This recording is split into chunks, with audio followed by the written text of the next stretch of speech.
재혼이라도 하면 인생이 좀 덜 외로울까요? 나이 들어도 둘이 함께하면 덜 불안할 것 같았죠?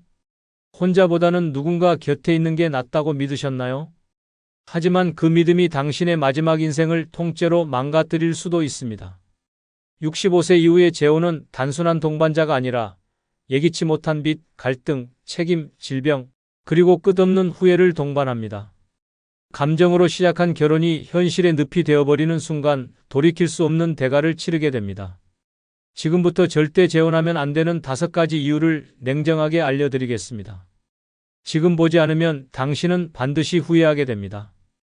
65세 이후 절대 재혼하면 안 되는 첫 번째 이유는 사랑이 아니라 생계가 목적일 수 있기 때문입니다. 70세 강문호 씨는 은퇴 후 외로움을 견디지 못해 중매를 통해 62세 여성과 재혼했습니다. 두 사람은 처음엔 취미도 잘 맞았고 성격도 온화했으며 무엇보다 그녀가 당신이 있어 마음이 편하다고 말할 때마다 진심인 줄 믿었습니다. 하지만 결혼 1년이 지나자 분위기는 급격히 바뀌었습니다. 아내는 용돈이 부족하다며 매달 50만 원 이상을 요구했고 병원비, 보험료, 여행경비 등 각종 명목으로 돈을 가져갔습니다. 은근히 문호 씨의 연금과 부동산 소유 현황을 파고들더니 어느 날부턴가 자식들에게 아버지 재산은 반은 내 몫이라는 말까지 서슴없이 했습니다. 결국 문호 씨는 정신적, 경제적으로 소진된 끝에 별거를 선택했고 이혼 소송 중 밝혀진 사실은 그녀가 결혼 직전에도 다른 고령자와 혼인신고만 하고 단기간 동거했던 전력이 있다는 것이었습니다. 사랑이라 믿었던 관계는 계산된 생계 전략에 불과했습니다. 반대로 68세 박영자 씨는 한때 과거 직장 동료였던 남성과 다시 연락이 닿아 몇 차례 만남을 가졌습니다. 그는 연신 이 나이에 같이 밥 먹을 사람 하나만 있어도 복이라며 다정함을 표현했지만 이상하게도 통화의 절반은 요즘 생활비가 빠듯하다, 약값이 많이 나간다, 월세가 부담된다는 말뿐이었습니다. 세 번째 만남을 마친 날 그는 조심스럽게 우리 같이 살아보는 건 어때? 라고 제안했습니다. 박 씨는 깊은 고민 끝에 관계를 정리했고 며칠 뒤 그가 다른 여성에게도 같은 접근을 하고 있다는 이야기를 지인에게 들었습니다. 박 씨는 말했습니다. 사랑인 줄 알았는데 돈줄로 보였다는 걸 나중에야 알았어요. 중장년 재혼 시장에는 의외로 많은 감정 사기꾼이 존재합니다. 이들은 철저히 외로움을 노립니다. 당신 외롭지 않냐? 나는 진심이다. 같이 늙어가고 싶다는 말을 하면서 서서히 신뢰를 얻고 결국 경제적 결합으로 유도합니다. 하지만 막상 결혼 후에는 병원비, 생활비, 친척 빚, 자식 문제 등 온갖 이유로 돈을 요구하며 본색을 드러냅니다. 더 무서운 건 이런 사람일수록 초반엔 감정을 매우 세심하게 건드린다는 점입니다. 밥을 직접 해주고 병원에도 함께 가주며 손을 꼭 잡고 당신이 있어 행복하다고 말합니다. 하지만 그 모든 행동은 하나의 목적을 향한 시나리오일 수 있습니다. 생계가 걸린 사람은 눈빛조차 절실하며 그 절실함이 오히려 진심처럼 보이게 만들기 때문입니다. 문제는 이런 상황에서 피해자가 자신의 처지를 쉽게 인정하지 못한다는 점입니다. 설마 나한테까지 그런 사람이겠어? 이 나이에 누가 날 속이겠어? 라는 자존심이 진실을 가립니다. 하지만 현실은 다릅니다. 수천만 원을 뜯기고 나서야 혹은 자녀에게 외면당한 뒤에야 깨닫는 경우가 너무 많습니다. 나이가 들수록 감정은 깊어지고 판단은 흐려지며 고독은 사람을 무장해제시킵니다. 경제적 목적을 숨긴 재혼의 가장 큰 폐해는 돈이 아니라 신뢰의 붕괴입니다. 한번 속으면 이후 어떤 인간관계에서도 의심부터 하게 됩니다. 이는 정신적 상처로 이어지고 삶의 질을 급격히 낮춥니다. 또한 가족들과의 관계도 악화됩니다. 자식들은 왜 그런 사람과 결혼했느냐며 원망하고 결국 갈등만 남는 경우가 허다합니다. 65세 이후의 재혼은 사랑의 완성이 될 수도 있지만 동시에 삶 전체를 뒤흔드는 덫이 될 수도 있습니다. 재혼을 생각한다면 반드시 감정보다 상황을 먼저 보십시오. 진심보다도 통장을 먼저 노리는 사람이 생각보다 훨씬 많습니다. 인생의 끝자락에서 당하는 배신은 젊을 때보다 더 깊고 오래 남습니다. 사랑인 줄 알았던 그 손길이 당신의 남은 재산과 명예를 앗아가는 칼날이 될 수 있다는 것을 결코 잊지 말아야 합니다. 두 번째 이유는 당신의 연금이 타인의 생활비가 되기 때문입니다. 72세 김병도 씨는 공무원으로 정년 퇴직한 후 매달 230만 원의 연금을 받으며 조용한 노년을 살고 있었습니다. 외로움이 깊어지던 어느 날 지인의 소개로 60대 중반 여성과 만나 교제를 시작했고 2달 만에 결혼을 결심했습니다. 그녀는 우린 평생을 함께할 운명이라며 감정적으로 김 씨를 흔들었고 병도 씨 역시 남은 생을 따뜻하게 보낼 수 있겠다는 기대에 빠졌습니다. 결혼 후 상황은 급변했습니다. 아내는 자신 명의로 생활비 통장을 만들어 연금이 들어오는 날마다 200만 원씩 출금했습니다. 돈의 쓰임새를 묻자 식비, 약값, 잡비로 다 나간다는 말뿐이었고 영수증이나 내역은 단 한 번도 보여주지 않았습니다. 더 충격적인 건 아내가 몰래 생활비 일부를 본인의 자녀에게 송금하고 있었다는 사실이었습니다. 그는 말합니다. 내가 벌어놓은 돈이 내 노후가 아니라 남의 가정에 흘러간 거더라고요.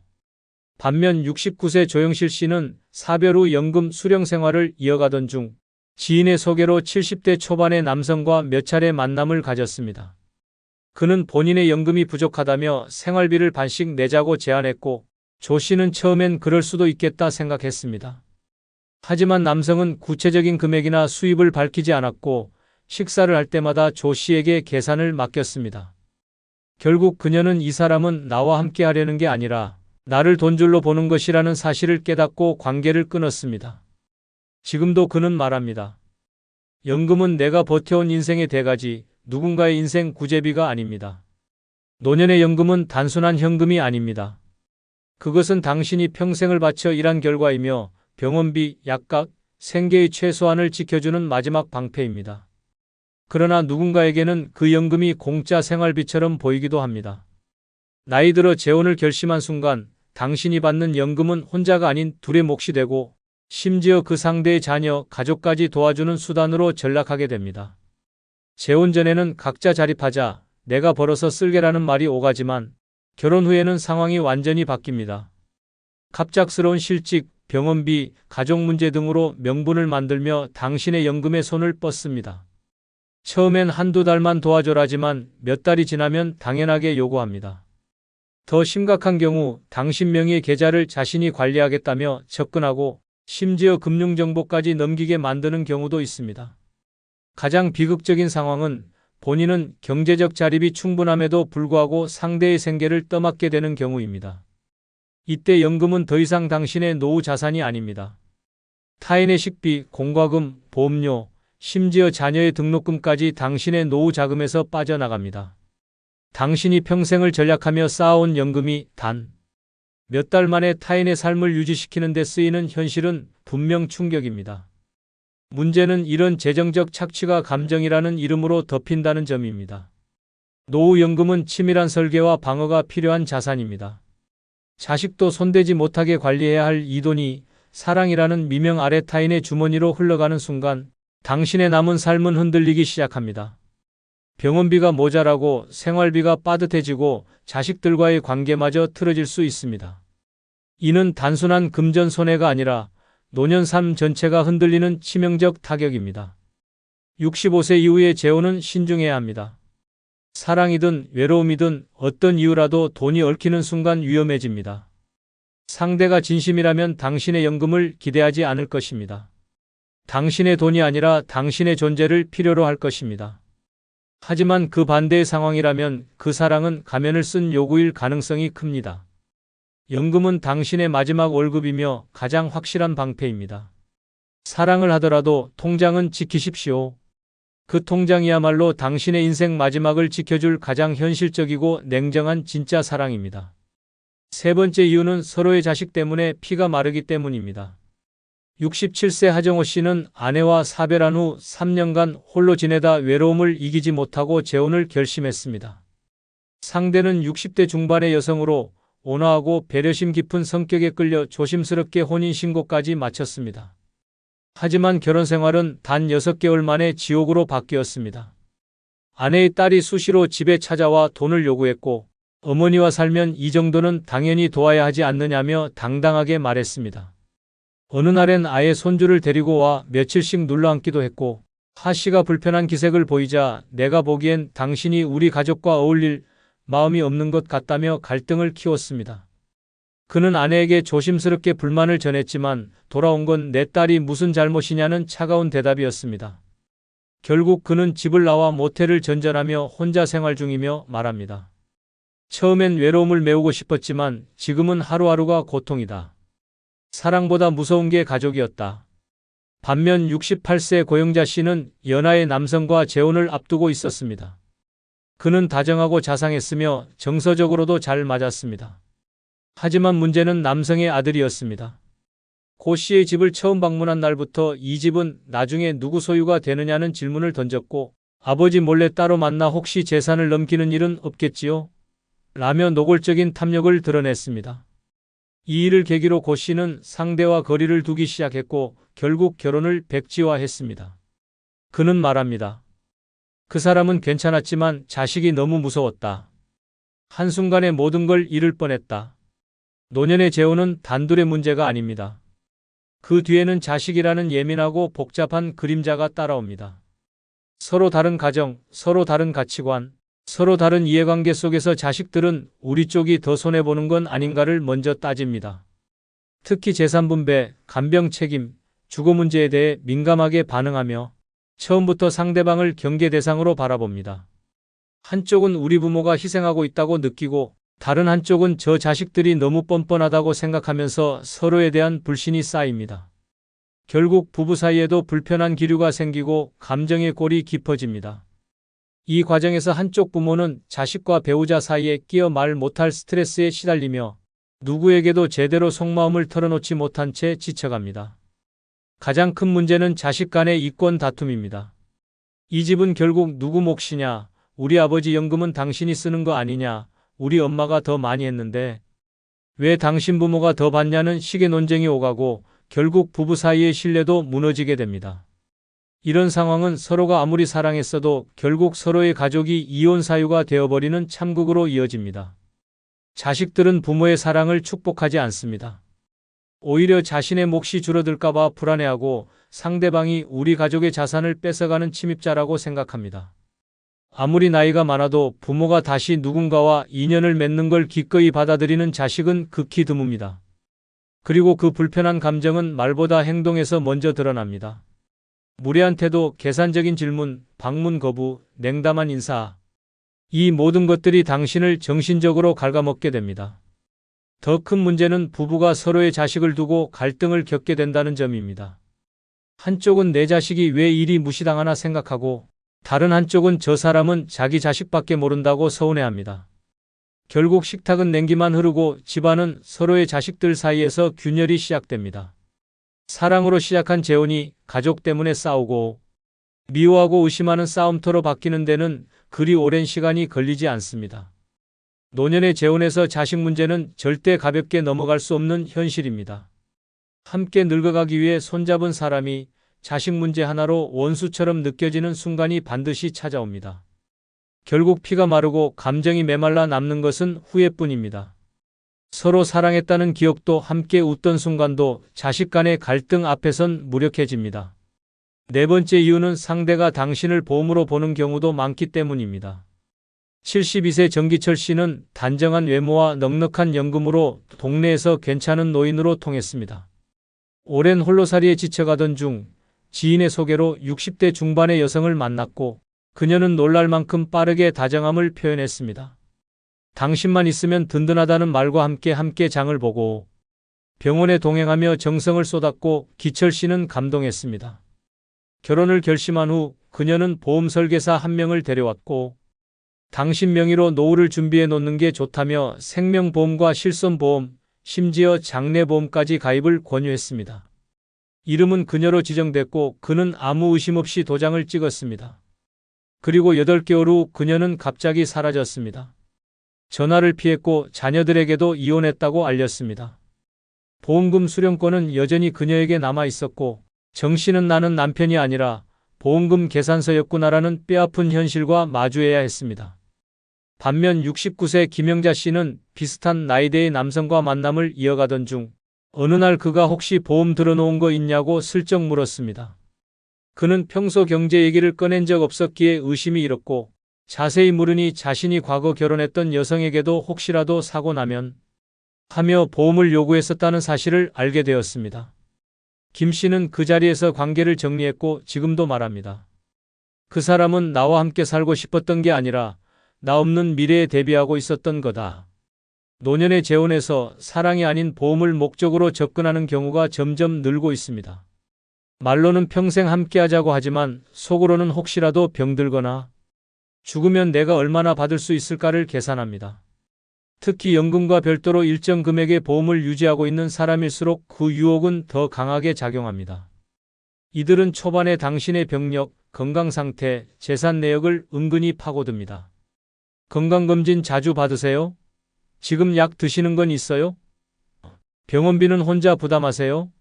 같은 말로 접근하면서 당신의 리스크를 분석합니다. 그 후에는 혹시 보험은 들어놨어요?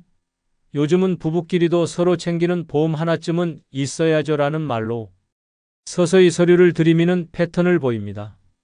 더 교묘한 경우는 본인이 직접 보험을 권유하지 않고 지인을 가장한 보험 설계사를 소개합니다. 마치 자녀를 위해 미리 준비하라는 식으로 말하지만 수익자는 결국 자신입니다. 당신이 병들거나 쓰러졌을 때 가장 먼저 웃는 사람은 병원 의사도 보험사 직원도 아닌 바로 그 사람일 수 있습니다. 문제는 당신이 보험 대상자라는 사실을 모른 채 모든 걸 맡기게 된다는 것입니다.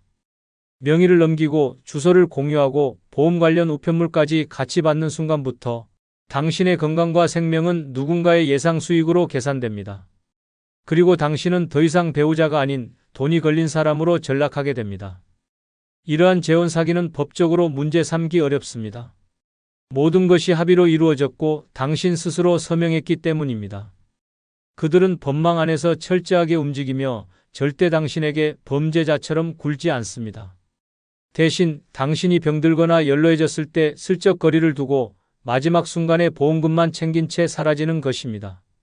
자녀 입장에서 이런 피해는 분노로 바뀝니다. 왜 저런 사람과 결혼했냐는 말이 쏟아지고 결국 가족 관계까지 붕괴됩니다. 당신은 재혼으로 인해 따뜻한 돌봄은커녕 신뢰와 돈, 가족까지 모두 잃게 됩니다. 가장 가슴 아픈 건 끝까지 상대가 웃으면서 당신을 속였다는 사실입니다.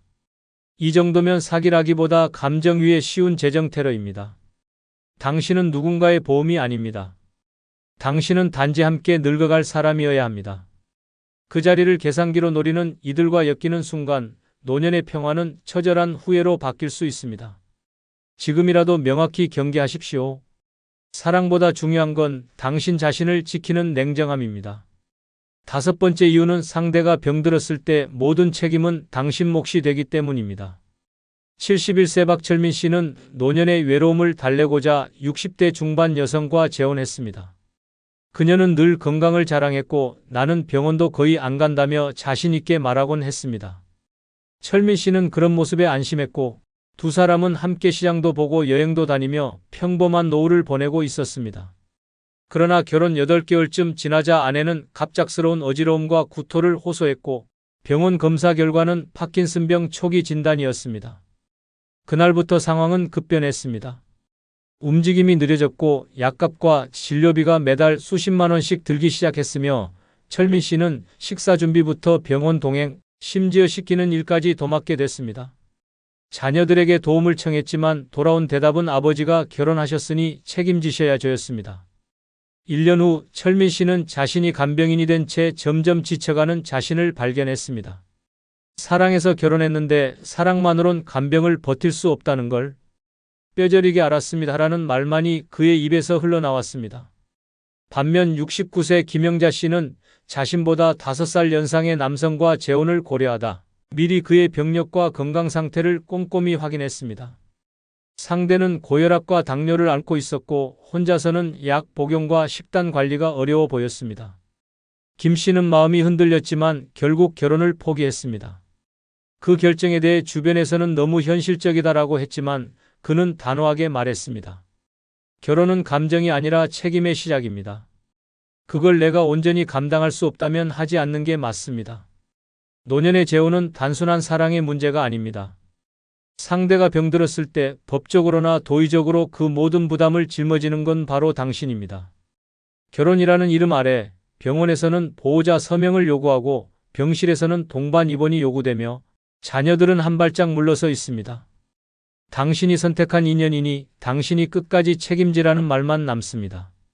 특히 치매, 중풍, 암, 파킨슨병 같은 만성질환은 간병 기간이 수년에서 십수년에 이르며 간병 스트레스는 경제적, 신체적, 정신적 파탄을 불러옵니다. 상대가 고통받는 만큼 돌보는 당신도 빠르게 망가집니다. 연금은 병원비로, 시간은 간병으로, 여유는 고통으로 사라집니다. 사랑으로 시작했지만 현실은 책임의 늪입니다. 병든 배우자의 돌봄은 선택이 아닌 의무가 되며 그 부담은 고스란히 당신에게 쏟아집니다. 노년의 자신의 건강도 버거운 시기에 타인의 질병까지 떠안는다는 건 감정으로 감당할 수 있는 일이 아닙니다. 결국 남는 것은 탈진한 몸과 허탈한 마음뿐입니다. 65세 이후의 결혼은 함께 늙는 것이 아니라 함께 병드는 일입니다. 상대가 병들었을 때 모든 책임이 당신 몫이 되지 않도록 지금 이 순간부터 철저히 현실을 직시해야 합니다. 눈물보다 무서운 것은 나 아닌 누군가의 병으로 무너지는 나의 삶입니다. 노후는 감정보다 생존입니다. 그리고 그 생존을 지키기 위해선 독한 선택이 필요합니다. 첫 번째 증상은 눈꺼풀이 자주 떨리거나 경련이 있는 증상입니다. 여러분, 저는 부산 남구에 사는 68세 정은이입니다. 처음 그 증상을 겪은 날을 아직도 잊지 못합니다. 거울을 보다가 이상하게 왼쪽 눈이 미세하게 덜덜 떨리는 게 느껴졌습니다. 눈밑이 파르르 떨리더니 몇 초 후엔 멈췄습니다. 그땐 그냥 피곤해서 그러겠거니 했습니다. 그런데 이상하게도 그 다음 날도, 그 다음 주도, 그 다음 달까지도 반복됐습니다. 처음엔 하루에 한두 번이었는데 점점 빈도가 늘어났습니다. 밥을 먹다가 뉴스를 보다 말고 사람과 이야기하는 중에도 불쑥불쑥 눈꺼풀이 떨리기 시작했습니다. 이상한 건 눈꺼풀만 떨리는 게 아니라 가끔은 얼굴 근육까지 당기는 느낌이 들었고 눈 주위의 묵직한 압박감도 함께 찾아왔습니다. 스트레스가 심해서 그럴 수도 있어요. 마그네슘이 부족한가 보죠. 이런 말들을 들으며 그냥 넘겼지만 어느 날부터는 눈이 스스로 깜빡거리는 느낌, 그리고 눈을 감았다가 제대로 못 뜨는 순간까지 오면서 저는 심각성을 깨달았습니다. 병원을 찾았습니다. 신경과 전문의는 말했습니다. 이건 단순한 눈꺼풀 떨림이 아닙니다. 안면 신경의 과흥분 상태가 반복되면서 중추신경계에 무리가 오고 있습니다. 뇌신경계 이상, 특히 파킨슨 증후군, 안면경련 증후군, 초기 신경계 퇴행 가능성도 고려해야 합니다. 그 말을 듣는 순간 전 온몸에 소름이 돋았습니다. 단순히 스트레스인 줄 알았던 눈꺼풀 떨림이 사실은 뇌와 신경계가 보내는 위험 신호였던 겁니다. 더욱 무서운 건 이 증상이 지속되면 3년 내로 말초 신경장애, 안면마비, 심지어 뇌졸중 위험까지 증가한다는 사실이었습니다. 많은 사람들은 이 증상을 그냥 넘깁니다. 눈밑 떨리는 거야 흔한 일이지, 피곤해서 그런 거겠지라고 생각하며 무시합니다. 하지만 뇌는 무너지기 전에 반드시 신호를 보냅니다. 그게 바로 눈꺼풀이라는 작은 근육을 통해 보내는 신경계의 경고음인 것입니다. 눈꺼풀이 자주 떨린다는 건 뇌의 피로가 한계에 다다랐다는 뜻입니다. 신경 전달 물질의 균형이 무너지고 뇌혈류 공급이 불안정하며 눈과 얼굴 근육을 관장하는 뇌신경이 비정상적으로 흥분 상태에 있다는 것입니다. 이 증상이 반복되면 뇌기능 저하, 집중력 감퇴, 기억력 문제, 심지어 감정 조절까지 영향을 미치게 됩니다. 이후 저는 생활을 완전히 바꿨습니다. 잠을 충분히 자고 카페인 섭취를 중단했으며 오메가3와 마그네슘이 풍부한 음식을 섭취하기 시작했습니다. 스마트폰 사용 시간을 줄이고 매일 일정한 시간에 산책하며 뇌에 휴식을 주는 생활 습관을 들였습니다.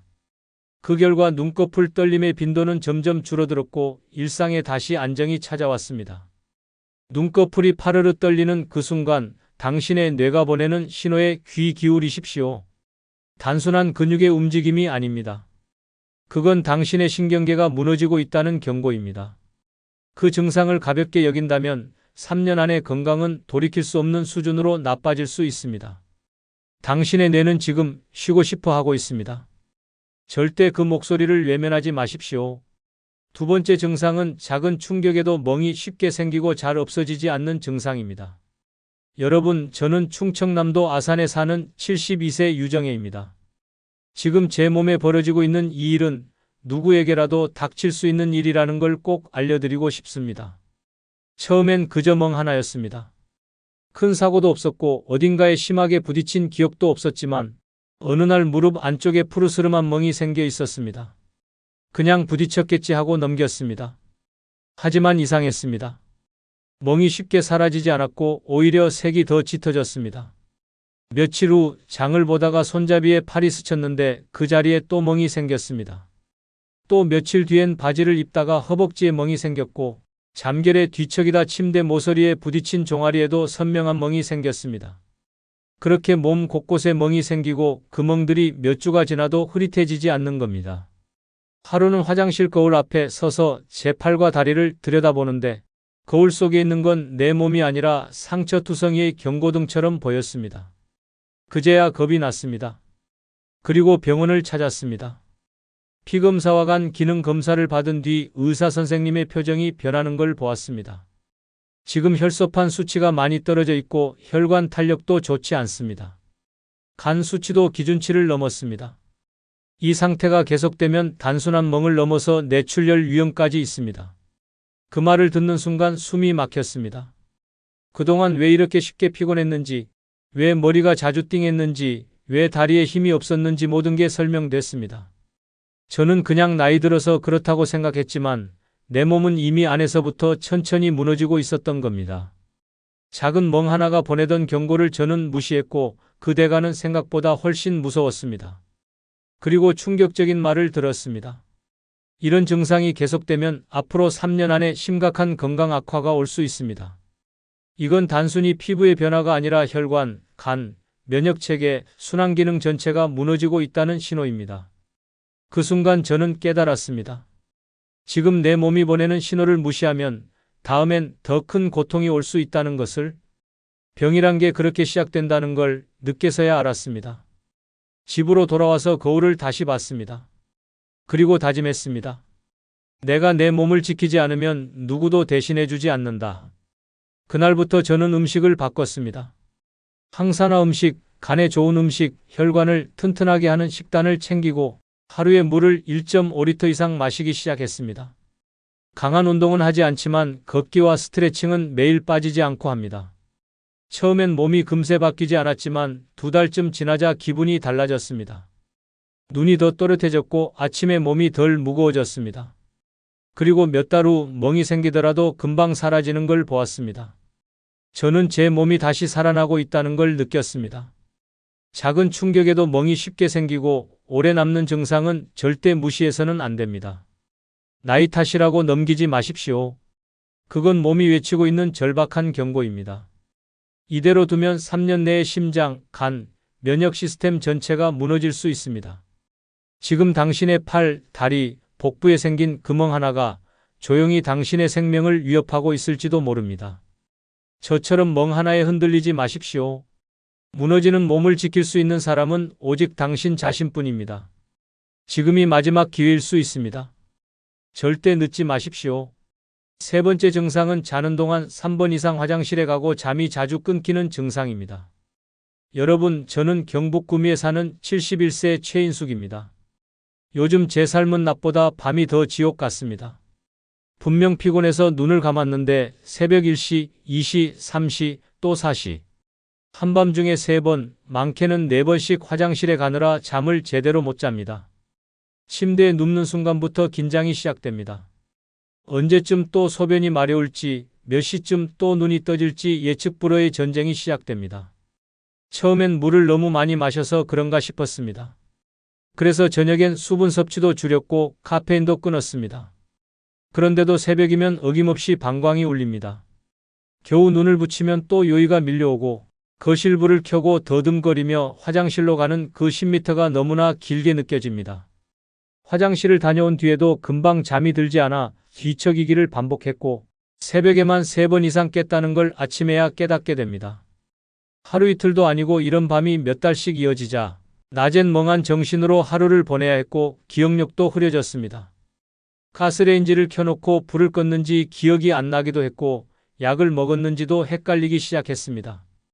손주 이름이 갑자기 떠오르지 않거나 전화번호가 생각이 안 나 깜짝 놀란 날도 있었습니다.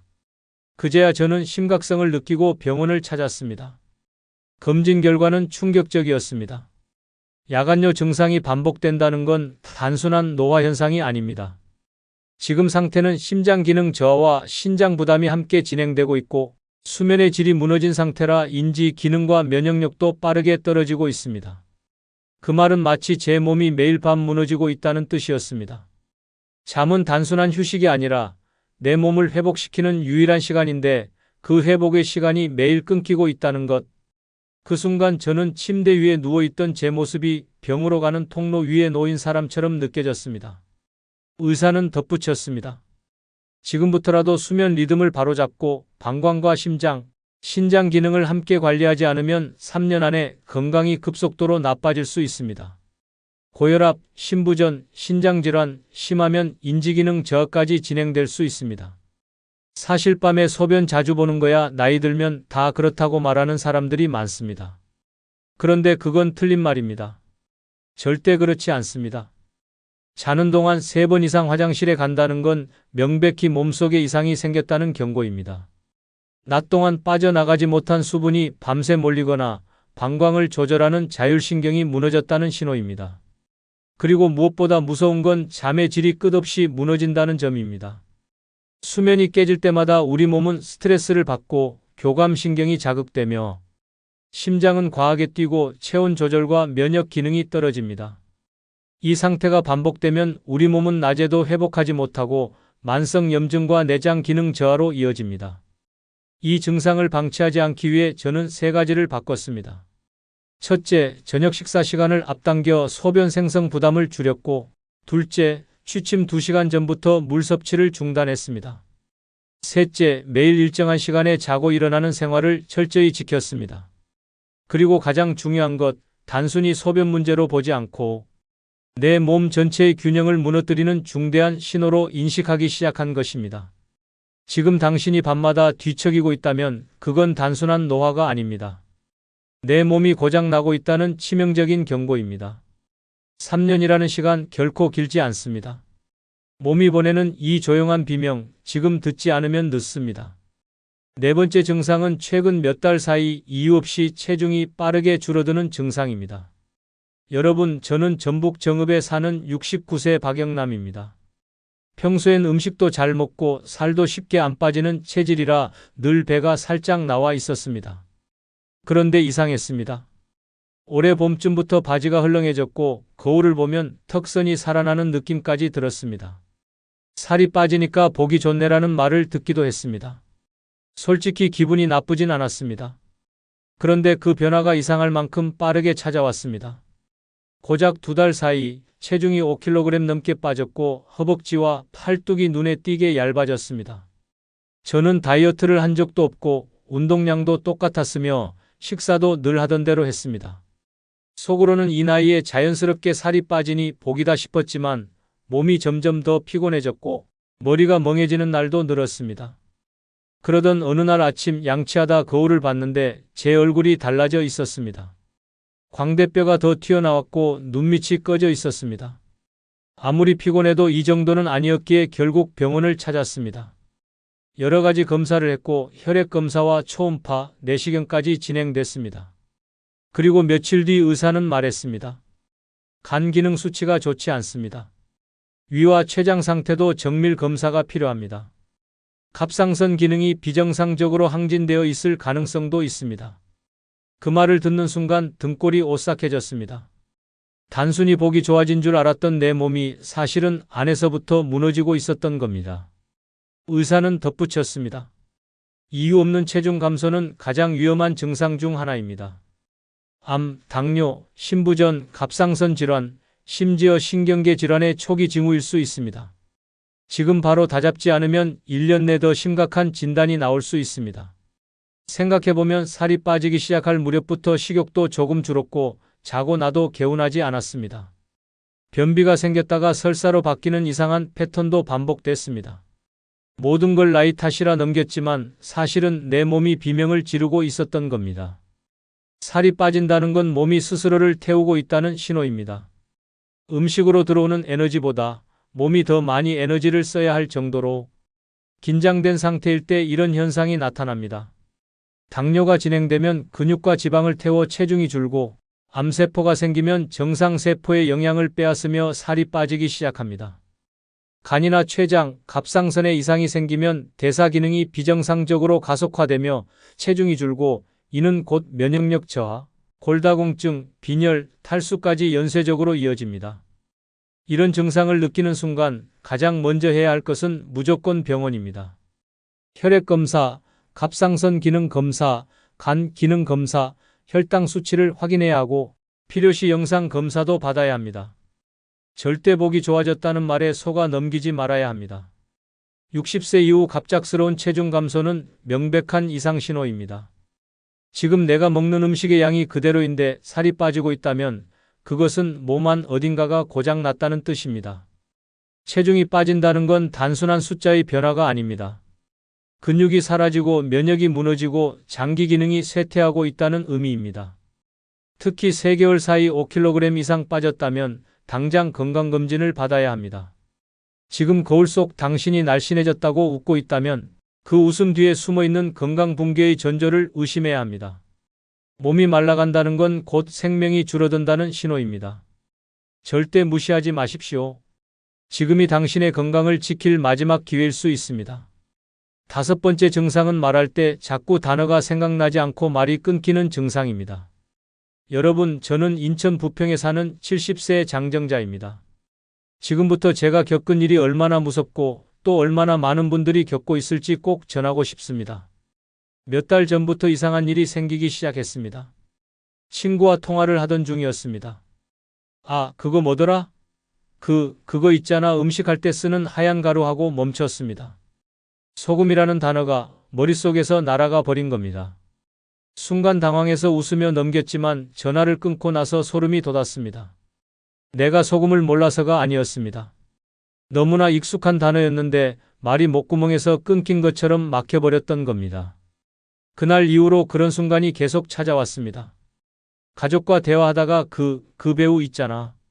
유명한 사람 갑자기 생각이 안 나네라며 말을 더듬었고 TV를 보면서도 출연자 이름이 떠오르지 않아 답답했습니다.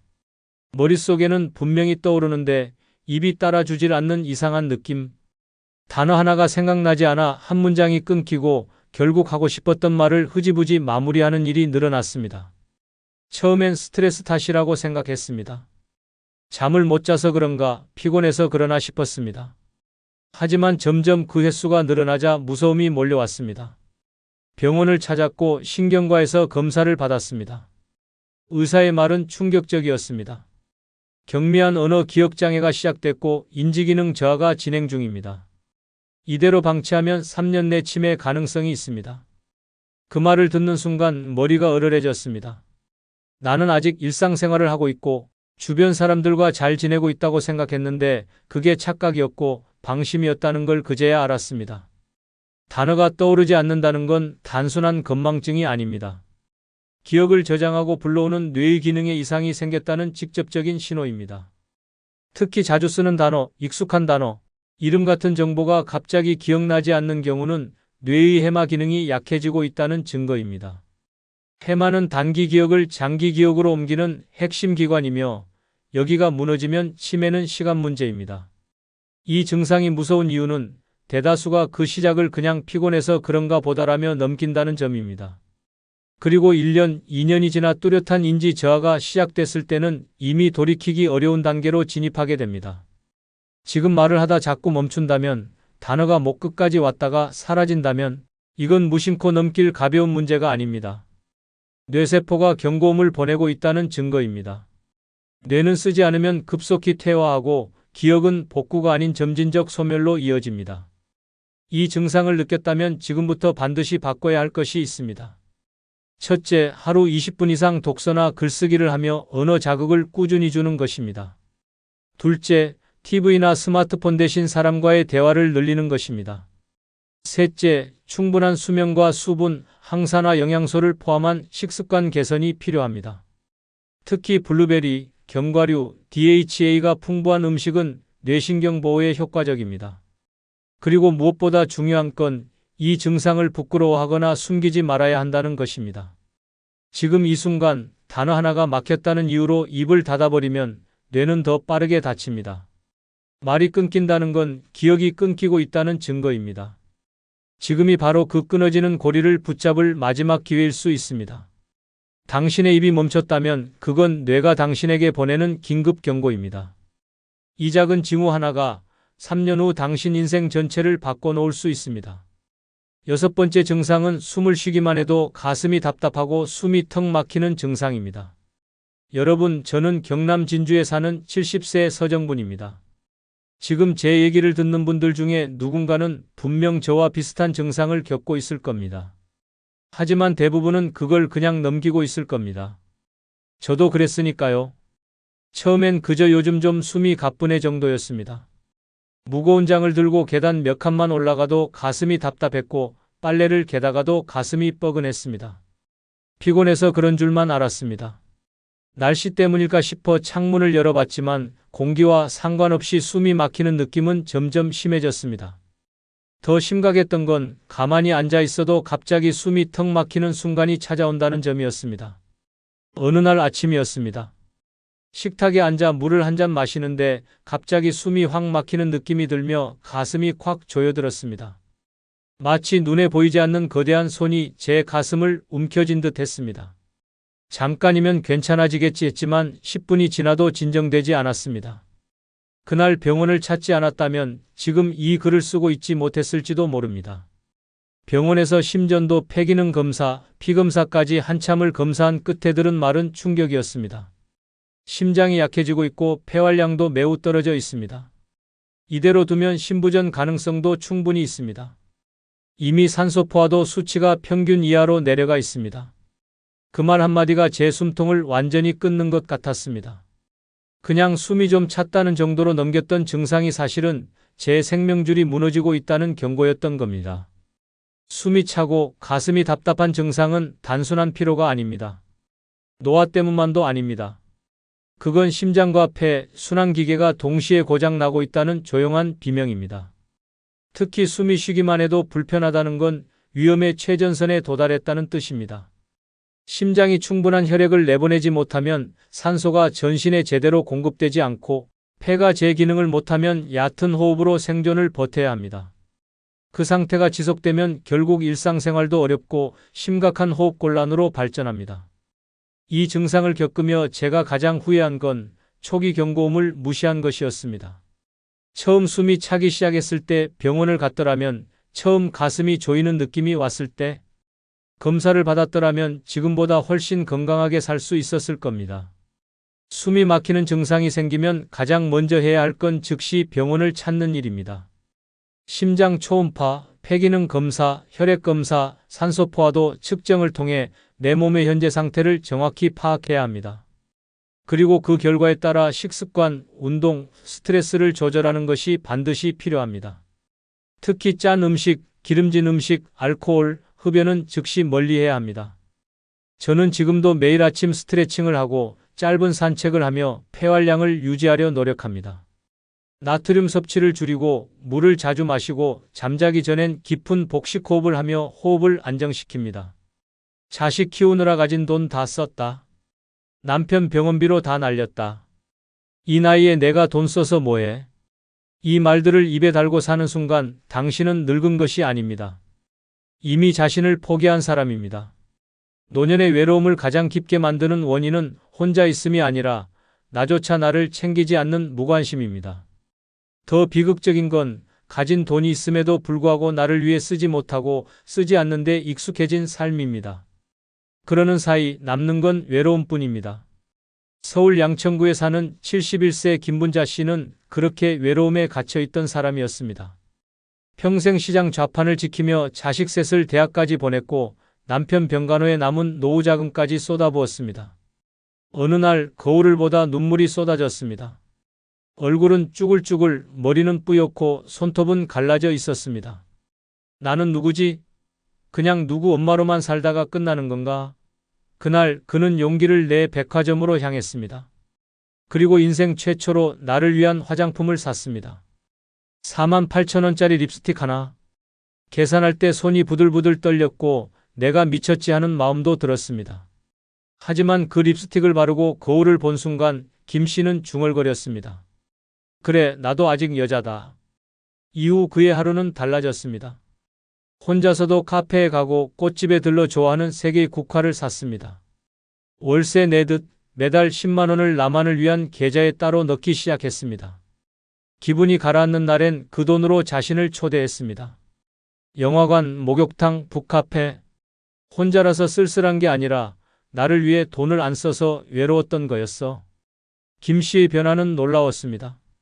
건강도 눈에 띄게 좋아졌고 표정은 부드러워졌으며 주변에서도 요즘 참 환해졌다고 말했습니다. 노년의 외로움을 없애는 첫 번째 방법은 나를 위해 돈을 쓰는데 주저하지 않는 것입니다. 많은 이들이 자식에게, 손주에게 혹은 세상의 눈치를 보며 끝끝내 자신에게 돈을 쓰는 걸 죄처럼 여깁니다. 하지만 명심해야 할 것은 남에게 쓰는 돈은 책임이고 나에게 쓰는 돈은 존엄이라는 사실입니다. 자식에게 수백만 원 드리면서도 내 얼굴 주름을 위한 크림 하나 사는 건 망설이고 손주 옷 사는 데는 아낌이 없으면서 내 속옷 하나는 몇 년째 그대로라면 그건 외로움을 자초하는 삶입니다. 내가 나를 소중히 여기지 않으면 세상 누구도 나를 귀하게 대하지 않습니다. 돈은 관계를 지탱할 수도 있지만 무너진 자존감을 되살리는 유일한 도구가 되기도 합니다. 작은 소비가 삶을 바꿉니다. 내게 어울리는 머리핀 하나, 따뜻한 밥 한 끼, 이름이 적힌 명찰, 나만을 위한 티셔츠. 이 사소한 것들이 바로 외로움의 틈을 메우는 진짜 위로입니다. 나를 위한 소비는 사치가 아니라 생존입니다. 더 이상 아끼지 마십시오. 남을 위해 살았던 지난 세월에 대한 보상은 오직 나만이 해줄 수 있습니다. 이제는 내 인생의 주인으로 살아야 할 시간입니다. 돈은 아직 남았는데 시간이 얼마 없다면 지금 당장 나에게 써야 합니다. 그게 노년의 외로움을 이기는 첫 번째이자 가장 강력한 방법입니다. 매일 통화하던 친구가 어느 날 갑자기 전화를 받지 않습니다. 카톡에 익십만 4일째 이유도 모른 채 잠이 오질 않습니다. 관계를 붙잡고 싶지만 나만 매달리는 것 같아 더 외롭습니다. 노년의 외로움은 혼자 있어서 생기지 않습니다. 애써 유지하려 했던 관계가 무너질 때 그 허탈함이 외로움을 낳습니다. 더 끔찍한 건 나를 지치게 만들고 상처 주는 관계에 매달리는 것입니다. 외롭지 않으려고 했던 선택이 결국 나를 더 깊은 외로움의 구덩이로 밀어 넣습니다. 67세 김모 씨는 30년 지기 친구와 하루도 빠짐없이 연락하며 살았습니다. 혼자 사는 두 사람이었기에 서로의 외로움을 덜어주는 존재가 되어 주었습니다. 하지만 시간이 갈수록 친구는 점점 이기적으로 변해갔습니다. 김 씨의 얘기는 듣지도 않고 늘 자신의 불평만 쏟아냈습니다. 모임에 같이 가자고 해놓고는 일방적으로 약속을 취소하고 김 씨가 아프다고 말해도 그 나이에 뭐 다 그렇지라며 대수롭지 않게 넘겼습니다. 김 씨는 서운함이 쌓여도 꾹 참았습니다. 그래도 이 나이에 이 사람이라도 있어야지라는 생각에 자존심도 접었습니다. 그런데 어느 날 친구가 자식 집으로 들어가며 앞으로는 전화 자주 못 받을 것 같아라는 말을 남기고는 연락을 끊었습니다. 그날 밤 김 씨는 처음으로 홀로 밥을 먹었습니다. 숟가락이 입에 들어가지 않았습니다. 그런데 며칠이 지나고 나니 오히려 이상하게 가벼웠습니다.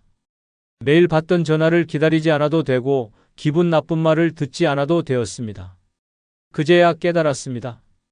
나는 외로운 게 아니라 나를 힘들게 하는 관계에 붙잡혀 있었던 것임을. 노년의 외로움을 없애는 두 번째 방법은 관계에 매이지 않는 자유를 선택하는 것입니다. 세상이 말합니다.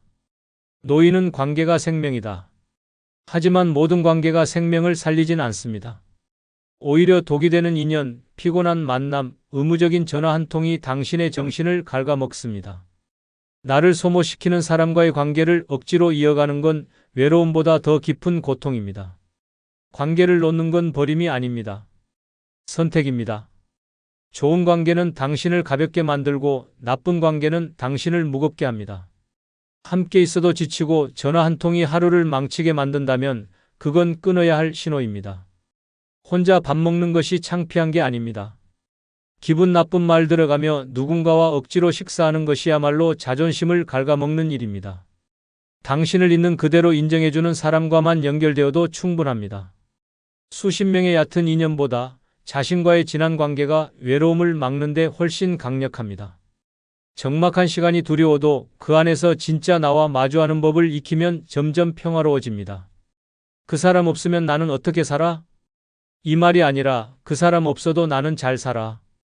이 말을 입에 올릴 수 있을 때 진짜 외로움은 당신에게서 도망칩니다. 관계의 끈은 강제하는 것이 아닙니다. 놓아도 괜찮습니다. 노년의 자유는 관계에서 벗어나는 순간 시작됩니다. 그리고 그 자유는 외로움을 이겨낼 수 있는 가장 강력한 선물입니다. 남편이 죽고 나서 나는 매일 장례식을 치릅니다. 자식이 떠난 뒤 내 하루는 멈춘 시계처럼 굳어버렸습니다. 이젠 아무 의미 없다. 난 그냥 남겨진 사람일 뿐이다. 이런 말을 되뇌는 순간 삶은 철창 없는 감옥으로 바뀝니다. 떠난 사람의 뒷모습만 바라보다 보면 지금 내 앞에 있는 사람, 나를 위해 여전히 존재하는 사람들조차 볼 수 없게 됩니다. 그 결과 관계는 끊기고 내 안엔 텅 빈 고독만 남습니다. 가장 무서운 외로움은 이미 곁에 있는 사람을 못 보고 없는 사람만 그리워할 때 생깁니다. 부산에 사는 74세 박봉래 씨는 남편과 45년을 함께 살았습니다. 때로는 미웠고 때로는 싸웠지만 아침에 눈 뜨면 맞은편에 그 사람이 있다는 사실 하나만으로 위안이 되던 시절이었습니다. 하지만 3년 전 남편이 암으로 세상을 떠났고 그날 이후 박 씨의 삶은 그대로 정지됐습니다. 밥을 할 이유도 외출할 이유도 사라졌고 그는 남편이 쓰던 방 한쪽에 앉아 매일 사진만 바라봤습니다. 자식은 외국에 나가 살고 친척들도 다 연락이 끊긴 지 오래였습니다. 그러던 중 우연히 집 앞 경로당에서 복지사가 찾아와 말을 걸었습니다. 할머니 혼자 계시면 답답하시죠? 노래교실 한번 나오셔야죠. 처음에는 완강히 거절했습니다. 내가 무슨 노래야, 내 사람이 떠났는데. 하지만 복지사는 며칠에 한 번씩 찾아와 말을 걸고 김치도 놓고 갔습니다. 결국 미안한 마음에 한 번 노래교실을 따라갔습니다. 그곳에는 자신과 똑같이 떠난 사람의 그림자에 갇혀있던 노인들이 있었습니다. 놀라운 건 그들도 웃고 있었다는 사실입니다. 누군가는 자식과 연락이 끊긴 지 10년이 넘었고 누군가는 남편의 제삿날도 잊어버릴 정도로 치매 초기였지만 그들은 함께 웃고 박수를 쳤습니다. 박 씨는 그날 이후 매주 2번씩 노래교실에 나가기 시작했습니다. 그러다 자신에게 수건을 챙겨주고 귤을 나눠주는 할머니가 있다는 걸 알게 됐습니다. 우리 집 근처인데 버스 같이 타요. 그렇게 시작된 인연은 몇 달 뒤 매일 아침 함께 시장 가는 사이로 바뀌었습니다. 어느 날 박 씨는 깨달았습니다. 내가 왜 그토록 떠난 사람만 붙잡고 있었지? 내 옆엔 이렇게 다정한 사람이 있었는데. 노년의 외로움을 없애는 세 번째 방법은 떠난 사람보다 내 곁에 남은 사람을 바라보는 것입니다. 죽은 사람은 돌아오지 않습니다. 떠난 자식은 각자의 삶을 살고 연락은 점점 줄어듭니다. 그들이 당신의 외로움을 책임져 주지 않습니다. 그럼에도 우리는 여전히 그들의 이름을 불러보며 사진을 꺼내보며 전화벨이 울릴까 귀를 세웁니다. 하지만 그 사이 당신을 위해 국 한 그릇을 나누는 이웃 걱정된다고 문을 두드리는 복지사, 웃으며 인사해주는 시장 아주머니는 외면당합니다. 진짜 외로움은 이미 잃은 사람을 향해 감정을 퍼붓느라 지금 내 곁에 있는 온기를 외면할 때 생깁니다. 남은 인생은 죽은 이가 아니라 살아있는 이들과 함께 살아야 합니다. 죽은 남편, 떠난 자식은 더 이상 당신의 손을 잡아줄 수 없습니다. 하지만 지금 당신 곁의 사람은 손을 내밀면 잡아줄 수 있습니다. 지금 살아있는 이들과 눈을 마주치고 밥을 나누고 웃음을 지을 수 있다면 그게 진짜 위로이고 생명입니다. 떠난 이를 생각하며 흘린 눈물은 따뜻하지 않습니다. 하지만 내게 말을 걸어준 이웃의 목소리는 내가 살아있음을 느끼게 해줍니다. 사진 속 사람을 붙잡지 마십시오. 이미 그 사람은 당신의 기억 속에, 추억 속에 충분히 남아 있습니다. 이제는 눈을 돌려 지금 이곳에 남아있는 사람을 향해 따뜻한 시선을 보내야 할 때입니다. 지금 그 누구도 당신에게 손을 내밀어 주지 않는 것처럼 느껴진다면 혹시 당신이 먼저 외면하고 있는 것은 아닌지 돌아보아야 합니다. 노년의 외로움을 이기는 가장 강력한 처방은 내 곁에 있는 단 한 사람이라도 제대로 바라보는 일입니다. 바로 그 사람 덕분에 당신은 더 이상 외롭지 않을 수 있습니다. 그리고 바로 당신 자신도 누군가에 남아있는 사람이라는 사실을 잊지 마십시오. 혼자라서 외로운 게 아니라 나를 돌보지 않아서 외로운 거였어요. 서울 은평구에 사는 70세 조영자 씨는 몇 년 전까지 자주 쓰러졌습니다. 아침밥도 대충 때우고 외출은 일주일에 한 번도 하지 않았습니다. 머리는 늘 부스스했고 손톱은 까맣게 때가 껴 있었습니다. 누가 봐도 방치된 사람의 모습이었습니다. 남편은 10년 전 세상을 떠났고 두 자녀는 연락도 뜸했습니다. 나는 왜 사는 걸까? 라는 질문이 매일 아침 눈을 뜨는 이유가 되었고 그 질문은 하루 종일 외로움이라는 회초리로 자신을 때렸습니다. 그러던 어느 날 거울 앞에 섰다가 경악했습니다. 퀭한 눈, 굳어버린 인상, 떡진 머리. 자신이 마치 다큐멘터리에 나오는 고립 노인처럼 느껴졌습니다. 그날부터 조 씨는 매일 아침 거울을 보며 오늘은 나를 챙기자고 다짐했습니다. 처음 한 건 얼굴에 로션을 바르는 일이었습니다. 그 다음 날은 정리된 옷을 꺼내 입었고 그 다음은 손톱을 다듬었습니다. 그렇게 며칠 지나자 거울 속 표정이 조금씩 달라졌습니다. 조 씨는 이후 동네 건강센터의 체조 프로그램에 등록했습니다. 뻣뻣했던 몸이 조금씩 풀리면서 주변 사람과도 눈을 마주치기 시작했습니다. 점심은 꼭 챙겨 먹고 주 1회 목욕탕도 가고 가끔은 동네 꽃가게에 들러 가장 마음에 드는 꽃을 한 송이 사서 집에 꽂아두었습니다. 놀랍게도 누군가에게 연락하지 않아도 누가 찾아오지 않아도 더 이상 외롭지 않았습니다. 몸과 마음을 스스로 챙기니 외로움이 찾아올 틈이 줄어들었습니다. 노년의 외로움을 없애는 네 번째 방법은 스스로를 챙기는 습관이 외로움의 해답이라는 사실을 깨닫는 것입니다. 많은 이들이 외로움을 타인의 부재에서 찾지만 실상은 자기 자신에 대한 무관심에서 비롯됩니다. 아침을 허투루 때우고 운동은커녕 거울 한번 들여다보지 않고 방 안에만 갇혀 지내면 외로움은 반드시 깊어집니다. 스스로를 챙긴다는 건 단순한 외모 관리나 식사 문제가 아닙니다. 나는 가치 있는 사람이다라는 신호를 스스로에게 보내는 일입니다. 나를 존중하고 나를 정성껏 다뤄줄 때 타인에게도 나를 소중히 대하라는 메시지를 자연스럽게 전하게 됩니다. 이는 자존감을 회복시키고 내면의 외로움을 자연스럽게 몰아내는 힘이 됩니다. 아무도 나를 챙겨주지 않는다고 한탄하기 전에 내가 나를 챙기고 있는지를 먼저 살펴야 합니다. 하루에 단 10분이라도 자신에게 집중하는 시간, 그 10분이 외로움을 막는 방파제가 됩니다. 로션 한번 바르지 않은 얼굴은 사람을 피하게 만들고 제대로 된 한 끼를 챙기지 않은 식탁은 마음마저 굶주리게 만듭니다. 반대로 작은 습관 하나가 인생을 바꿉니다. 외롭다고 말하면서도 자신을 가장 외롭게 만든 사람이 바로 자기 자신일 수 있습니다. 외로움을 이기는 가장 확실한 방법은 결국 내 안에 있습니다. 스스로를 챙기면 외로움은 더 이상 나를 지배하지 못합니다. 이제는 타인이 아니라 내가 나를 보살펴야 할 시간입니다. 밥 한 끼 같이 먹어줄 사람도 없는데 내가 누구한테 뭘 도와주겠어요? 73세 이정임 씨는 남편과 사별한 후 10년 넘게 혼자 지냈습니다. 자식은 미국에 가서 명절마다 전화 한 통 오는 게 전부였습니다. 친구들은 병들거나 요양원에 가고 어느 순간 하루에 한마디도 말하지 않고 넘어가는 날이 많아졌습니다.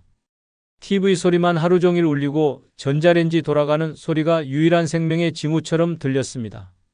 그렇게 3년째 그는 마음까지 병들었습니다. 그냥 아무도 없구나. 나는 세상에서 투명한 존재구나. 그게 매일의 결론이었습니다. 그러던 어느 날 구청 복지팀에서 전화가 왔습니다. 할머니, 마을 도시락 배달 자원봉사자로 참여해 보시겠어요? 처음엔 어이없다고 생각했습니다. 내가 남 도와줄 처지가 아닌데 봉사는 무슨 봉사야. 하지만 전화를 끊고 나니 이상하게 그 말이 자꾸 맴돌았습니다. 도시락 배달이라는 말이 마치 세상이 자기를 다시 불러주는 느낌처럼 느껴졌습니다. 결국 며칠 후 그는 조심스레 봉사에 참여했습니다. 노인정, 독거노인 가정에 도시락을 전달하면서 고마워요. 얼굴 보니 좋네라는 말을 들었을 때 이상하게 가슴이 따뜻해졌습니다. 하루는 도시락을 건넨 할아버지가 손을 꼭 잡으며 말했습니다. 할머니, 오늘 이렇게 사람 얼굴 봐서 참 좋아요. 그 말을 듣고 돌아오는 길에 이정임 씨는 혼자 울었습니다. 봉사를 통해 타인을 위로하러 간 줄 알았는데 정작 위로받은 건 자기 자신이었습니다. 매주 그 일을 하면서 그는 삶의 이유가 생겼습니다. 시간 맞춰 일어나고 옷차림을 챙기고 누군가를 만나러 간다는 사실이 일상의 생기를 불어넣었습니다. 그리고 무엇보다 쓸모있는 사람이라는 자존감이 되살아났습니다.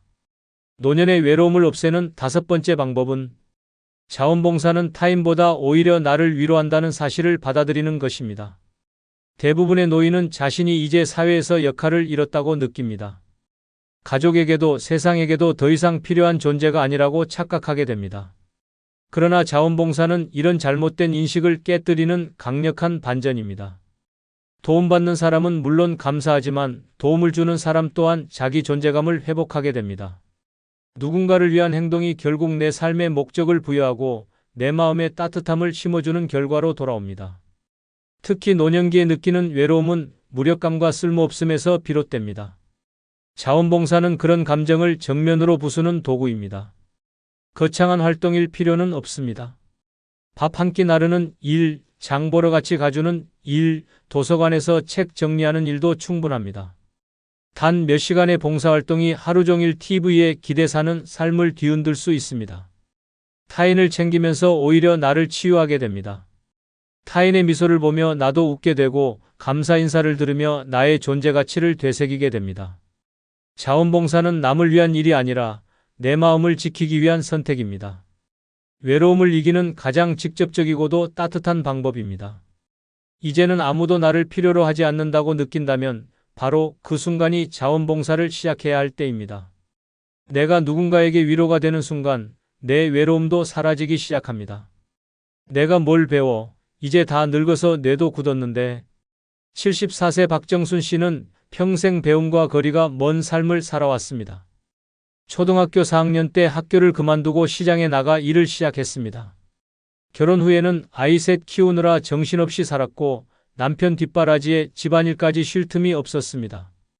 자식들 대학 보낼 때는 나는 공부 못해도 괜찮다고 자기 위안을 삼았지만 사실은 글을 못 읽는 수치심에 항상 눌려 살았습니다. 병원 진료표도 읽지 못했고 ATM 사용법도 몰라 늘 창구에서 눈치를 봐야 했습니다. 그러던 어느 날 우연히 마을 복지관에서 노인문예교실 홍보지를 보게 되었습니다. 처음엔 그냥 지나쳤습니다. 지금 와서 공부해서 뭐해? 싶었기 때문입니다. 그런데 집에 와서 그 종이를 찢지 못하고 계속 바라봤습니다. 이 나이에 내가 뭔가를 다시 시작해도 될까? 라는 생각이 머릿속에서 떠나지 않았습니다. 결국 그 다음 주 월요일 그는 떨리는 손으로 복지관 문을 열었습니다. 칠판 앞에 앉은 순간 숨이 턱 막히고 땀이 났습니다.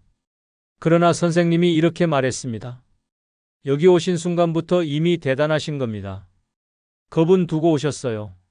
첫날은 가나 다 쓰는 것도 버거웠습니다. 옆자리 할머니가 잘한다고 칭찬해 줄 때마다 눈물이 핑 돌았습니다. 한 달이 지나자 자기 이름을 또박또박 쓸 수 있게 되었고 3달 후에는 핸드폰 문자도 읽을 수 있게 되었습니다. 정순아 사랑해라는 손주의 문자에 나도 사랑해라고 직접 답장했을 때 그는 처음으로 외롭지 않다고 느꼈습니다. 배움을 시작하고 나서 그의 하루는 다시 생기가 돌기 시작했습니다. 약봉지를 읽을 수 있다는 것만으로도 삶이 안전해졌고 사람들과 대화도 자신 있게 하게 되었습니다. 노년의 외로움을 없애는 6번째 방법은 배움에 대한 두려움을 내려놓는 것입니다. 많은 노인들이 이 나이에 무슨 공부냐며 스스로를 가로막습니다. 하지만 그 말 속에는 나는 늙었고 쓸모없다는 자기 부정이 숨어 있습니다. 배움을 포기하는 순간 세상과의 연결고리도 끊어집니다. 글을 몰라 TV 자막을 못 읽고 스마트폰을 몰라 가족과 연락이 끊기고 세상 흐름을 몰라 대화에 끼지 못하면 결국 사람은 점점 더 외롭고 고립됩니다. 배움은 단지 지식을 쌓는 것이 아닙니다. 나는 아직 살아있고 발전할 수 있는 존재다는 확신을 주는 행위입니다. 특히 노년에 시작하는 배움은 자존감을 회복하고 외로움을 밀어내는 강력한 방패가 됩니다. 새로운 것을 알아가는 기쁨, 모르는 것을 묻는 용기, 그리고 배운 것을 써보는 자신감이 삶의 활력을 되살립니다. 무언가를 배우는 순간 우리는 더 이상 과거에 머무르지 않게 됩니다. 새로운 기술, 새로운 사람, 새로운 기회가 들어오고 외로움 대신 설렘이 자리합니다. 한글 공부든 스마트폰 사용법이든 그림 그리기든 어떤 것이든 좋습니다. 중요한 건 두려움을 내려놓고 한 발 내딛는 용기입니다. 배움의 길은 젊은이들만의 전유물이 아닙니다. 배움 앞에서 늙음은 변명이 아닙니다. 외로움을 이기는 가장 지적인 방법, 그것이 바로 배우는 삶을 선택하는 것입니다. 자식이 연락을 끊고 명절에도 오지 않는 이유가 뭘까요? 내가 뭘 그렇게 잘못했나 싶으신가요? 혹시 무심코 던진 그 말 한마디 때문 아닐까요? 결혼한 자식에게 절대 해서는 안 되는 말이 있습니다. 그 말은 자식의 가슴을 찢고 부모와의 인연을 끊어내는 치명적인 독입니다. 지금부터 그 위험한 6가지 말을 공개하겠습니다. 결혼한 자식에게 절대 말하면 안 되는 첫 번째는 너도 나중에 당해봐야 안다는 말입니다. 이 말은 상처입니다. 부모의 고생을 자식에게 되갚으려는 복수처럼 들립니다. 사랑의 말로 포장되어 있지만 자식은 그 말에 감정의 문을 닫고 관계를 끊어냅니다. 지금 이 순간에도 수많은 부모가 이 말 한마디로 자식을 잃고 있습니다. 그 말이 얼마나 파괴적인지 아래 이야기를 통해 직접 확인해 보시기 바랍니다. 올해 71세의 박정숙 씨는 평생 오직 아들 하나만 바라보며 살아왔습니다. 이혼 후 친정도 남편도 없이 자식 하나만 믿고 악착같이 버텼습니다. 아들을 대학에 보내기 위해 식당 청소도 하고 새벽 빵집 아르바이트도 했습니다. 그렇게 키운 아들이 결혼했을 때 박 씨는 평생 처음으로 이제 나도 좀 쉬자고 생각했습니다. 하지만 며느리가 출산 후 우울증을 앓기 시작하면서 부부 사이에 균열이 생겼고 아들은 점점 지쳐갔습니다. 어느 날 밤 아들이 전화로 털어놨습니다. 엄마, 요즘 너무 힘들어요. 아기도 울고 와이프도 날 원망하고 회사 일은 쌓이고 그냥 도망치고 싶어요. 그 말에 박정숙 씨는 차갑게 말했습니다. 그깟 일로 힘들다는 소리 하냐? 나는 너 키우느라 하루 3시간 자며 일했어. 밥은 빚내서 먹었고 옷은 주워 입혔어. 넌 집도 있고 아내도 있잖아. 그래도 힘들어? 너도 나중에 당해봐야 알지. 그땐 내 심정 알 거다. 그날 이후 아들은 전화를 받지 않았습니다. 명절에도 연락이 없었고 생일도 지나갔습니다. 시간이 흐르고 박 씨는 손주의 100일 잔치 사진을 다른 친척 SNS를 통해서야 보게 되었습니다. 자신의 며느리와 손주는 멀리 이사갔고 새 주소조차 알지 못했습니다. 난 그냥 사실 좀 섭섭했던 거지. 그렇게까지 끊을 줄은 몰랐어. 박정숙 씨는 말끝을 흐렸습니다. 하지만 이미 늦었습니다. 아들의 기억 속에 박 씨는 고통을 강요한 부모로 남아버렸습니다. 이 말이 무서운 이유는 자식에게 너도 고통을 받아야 한다는 저주처럼 들리기 때문입니다. 자식은 자신의 아픔을 털어놓은 순간 부모에게 이해받기보다는 비난받았다는 충격을 받습니다. 내가 힘들다는 고백은 내가 왜 힘드냐는 비교로 돌아오고 그 순간 자식은 더 이상 부모에게 말하지 않게 됩니다. 결혼한 자식은 하나의 독립된 삶을 사는 어른입니다. 감정을 느끼고 위로받고 싶고 공감받고 싶은 존재입니다. 그 삶을 부모의 고통과 비교하거나 되갚듯 말하면 자식은 부모와의 관계에서 죄책감이 아니라 거리를 택하게 됩니다. 결국 너도 당해봐야 한다는 말은 자식에게 부모를 외면하게 만드는 가장 결정적인 말입니다. 부모는 자식의 고통을 판단하지 말고 과거를 들추며 비교하지 말아야 합니다. 위로 없는 조언은 충고가 아니며 사랑 없는 지적은 폭력입니다. 당신이 자식에게 정말 바라는 것이 가까움이라면 이 말은 절대 꺼내지 말아야 합니다. 아무리 억울하고 고생이 많았어도 그 고생을 증명하기 위해 자식을 다치게 해서는 안 됩니다. 결혼한 자식에게 절대 말하면 안 되는 두 번째는 내가 해준 게 얼만데라는 말입니다. 이 말은 사랑을 거래로 바꾸고 부모 자식 간의 신뢰를 파괴하는 독이 됩니다. 자식이 부모에게 바라는 것은 따져지는 계산이 아닌 따뜻한 이해입니다. 그러나 이 말을 듣는 순간 자식은 더 이상 부모를 믿지 않습니다. 사랑이라는 단어가 청구서로 바뀌는 그 순간 관계는 끝나기 시작합니다. 듣는 이는 미안해지기보다 억울해지고 갚아야 할 빚 같은 인생의 숨이 막힙니다. 올해 66세인 윤정혜 씨는 자신이 평생 아들에게 쏟은 정성과 돈을 자랑스럽게 여겼습니다. 어린 시절부터 사교육을 아끼지 않았고 대학 등록금도 4년 내내 밀린 적 없었습니다. 결혼할 때도 서울 외곽에 전세금을 보태주며 이게 마지막이야 라고 말했지만 속으론 언젠가 보답받기를 기대했습니다. 문제는 아들이 결혼 후 집안에 일이 생기며 빚을 지게 되면서 시작됐습니다. 아들은 엄마에게 다시 도움을 요청했습니다. 엄마, 이번에 정말 마지막이야. 대출이 안 나와서 그런데 1,000만 원만 도와줘. 윤 씨는 잠시 침묵하더니 이렇게 말했습니다. 내가 해준 게 얼만데 아직도 나한테 손 벌리니? 너 결혼할 때 내가 보태준 전세금 기억 안 나? 대학 등록금 다 내가 냈잖아. 너한테 내가 쓴 돈만 1억은 넘는다. 이젠 그만 좀 해. 그 순간 아들의 표정은 굳었습니다. 아무 말 없이 고개를 숙였고 그 통화를 끝으로 두 사람은 한 달 넘게 연락이 끊겼습니다. 윤 씨는 뭐가 잘못됐다는 건지 모르겠어. 내가 잘 키웠고 잘해줬고 손 벌릴 때마다 도와줬는데 왜 나를 피하는 거지? 라고 혼잣말을 했습니다. 하지만 아들의 마음은 달랐습니다. 엄마는 결국 나한테 돈 쓴 걸 다 기억하고 있었구나. 그걸 다 따지고 있었구나. 이젠 내가 갚아야 할 사람으로 보이는구나라는 생각이 들었습니다. 윤정혜 씨가 쏟아부은 사랑은 고마움 대신 부담이 되어 아들의 가슴을 짓눌렀습니다. 돈으로 얽힌 사랑은 결국 벗어나고 싶은 족쇄가 된 것입니다. 내가 해준 게 얼만데는 말 속에는 너는 빚을 지고 있다는 전제가 깔려 있습니다. 자식은 그 말이 반복될수록 부모를 향한 감사보다 불편함을 느끼게 됩니다. 결국 받은 만큼 갚아야 한다는 의무감이 지배하게 되고 부모를 더는 편하게 대할 수 없게 됩니다. 특히 결혼한 자식에게는 이 말이 치명적입니다.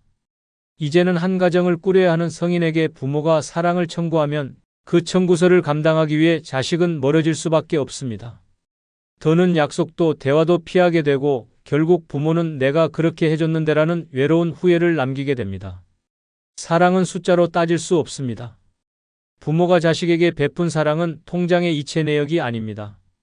하지만 그 사랑이 계산된 말로 되돌아오면 자식은 부모를 사랑의 대상으로 보지 않고 의무의 대상으로 보게 됩니다. 그 누구도 감사의 의무를 강요당하고 싶어 하지 않습니다. 부모가 자식에게 베푼 것들은 사랑이었지 계약이 아니었습니다. 그런데 이 말 한마디가 그 모든 것을 거래로 바꿔버립니다. 만약 당신이 이 말을 한 적이 있다면 지금이라도 자식의 입장이 되어 생각해 보십시오. 내가 좋아서 해준 일이 왜 이제 와서 계산이 되는가?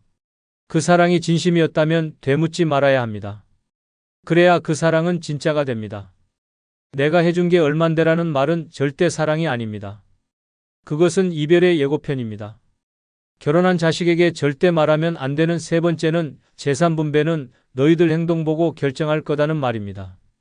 이 말은 부모가 자식에게 주는 가장 위험한 미끼입니다.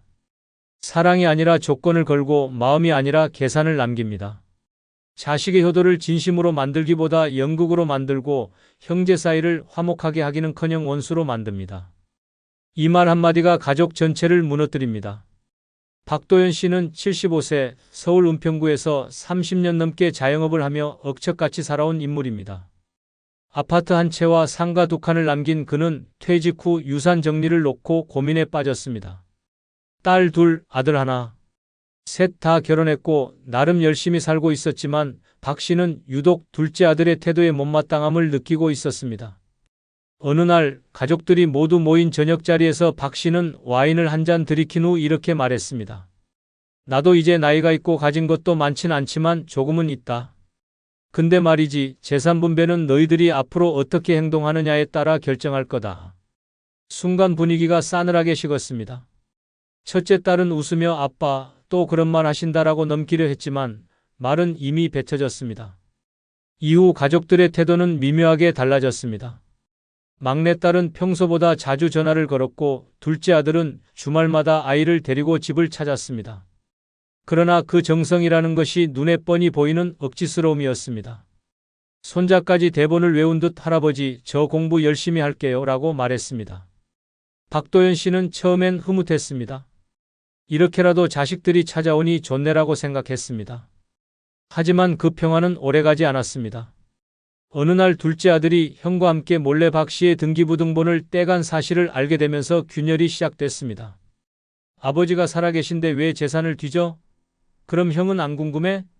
아버지가 누구한테 줄지 말을 그렇게 하시는데 결국 형제들끼리의 갈등은 폭발했고 장녀까지 아빠가 왜 그런 말을 했어? 우리 다 분열되잖아. 라며 눈물까지 흘렸습니다. 결국 박 씨는 가족 단체방에서 이런 문자를 보냈습니다. 이젠 아무도 믿을 수 없다. 나 죽으면 변호사를 통해 알아서 처리될 거다. 그 문자가 보내진 이후 자식들은 그를 찾아오지 않았습니다. 전화도 줄었고 명절도 조용했습니다.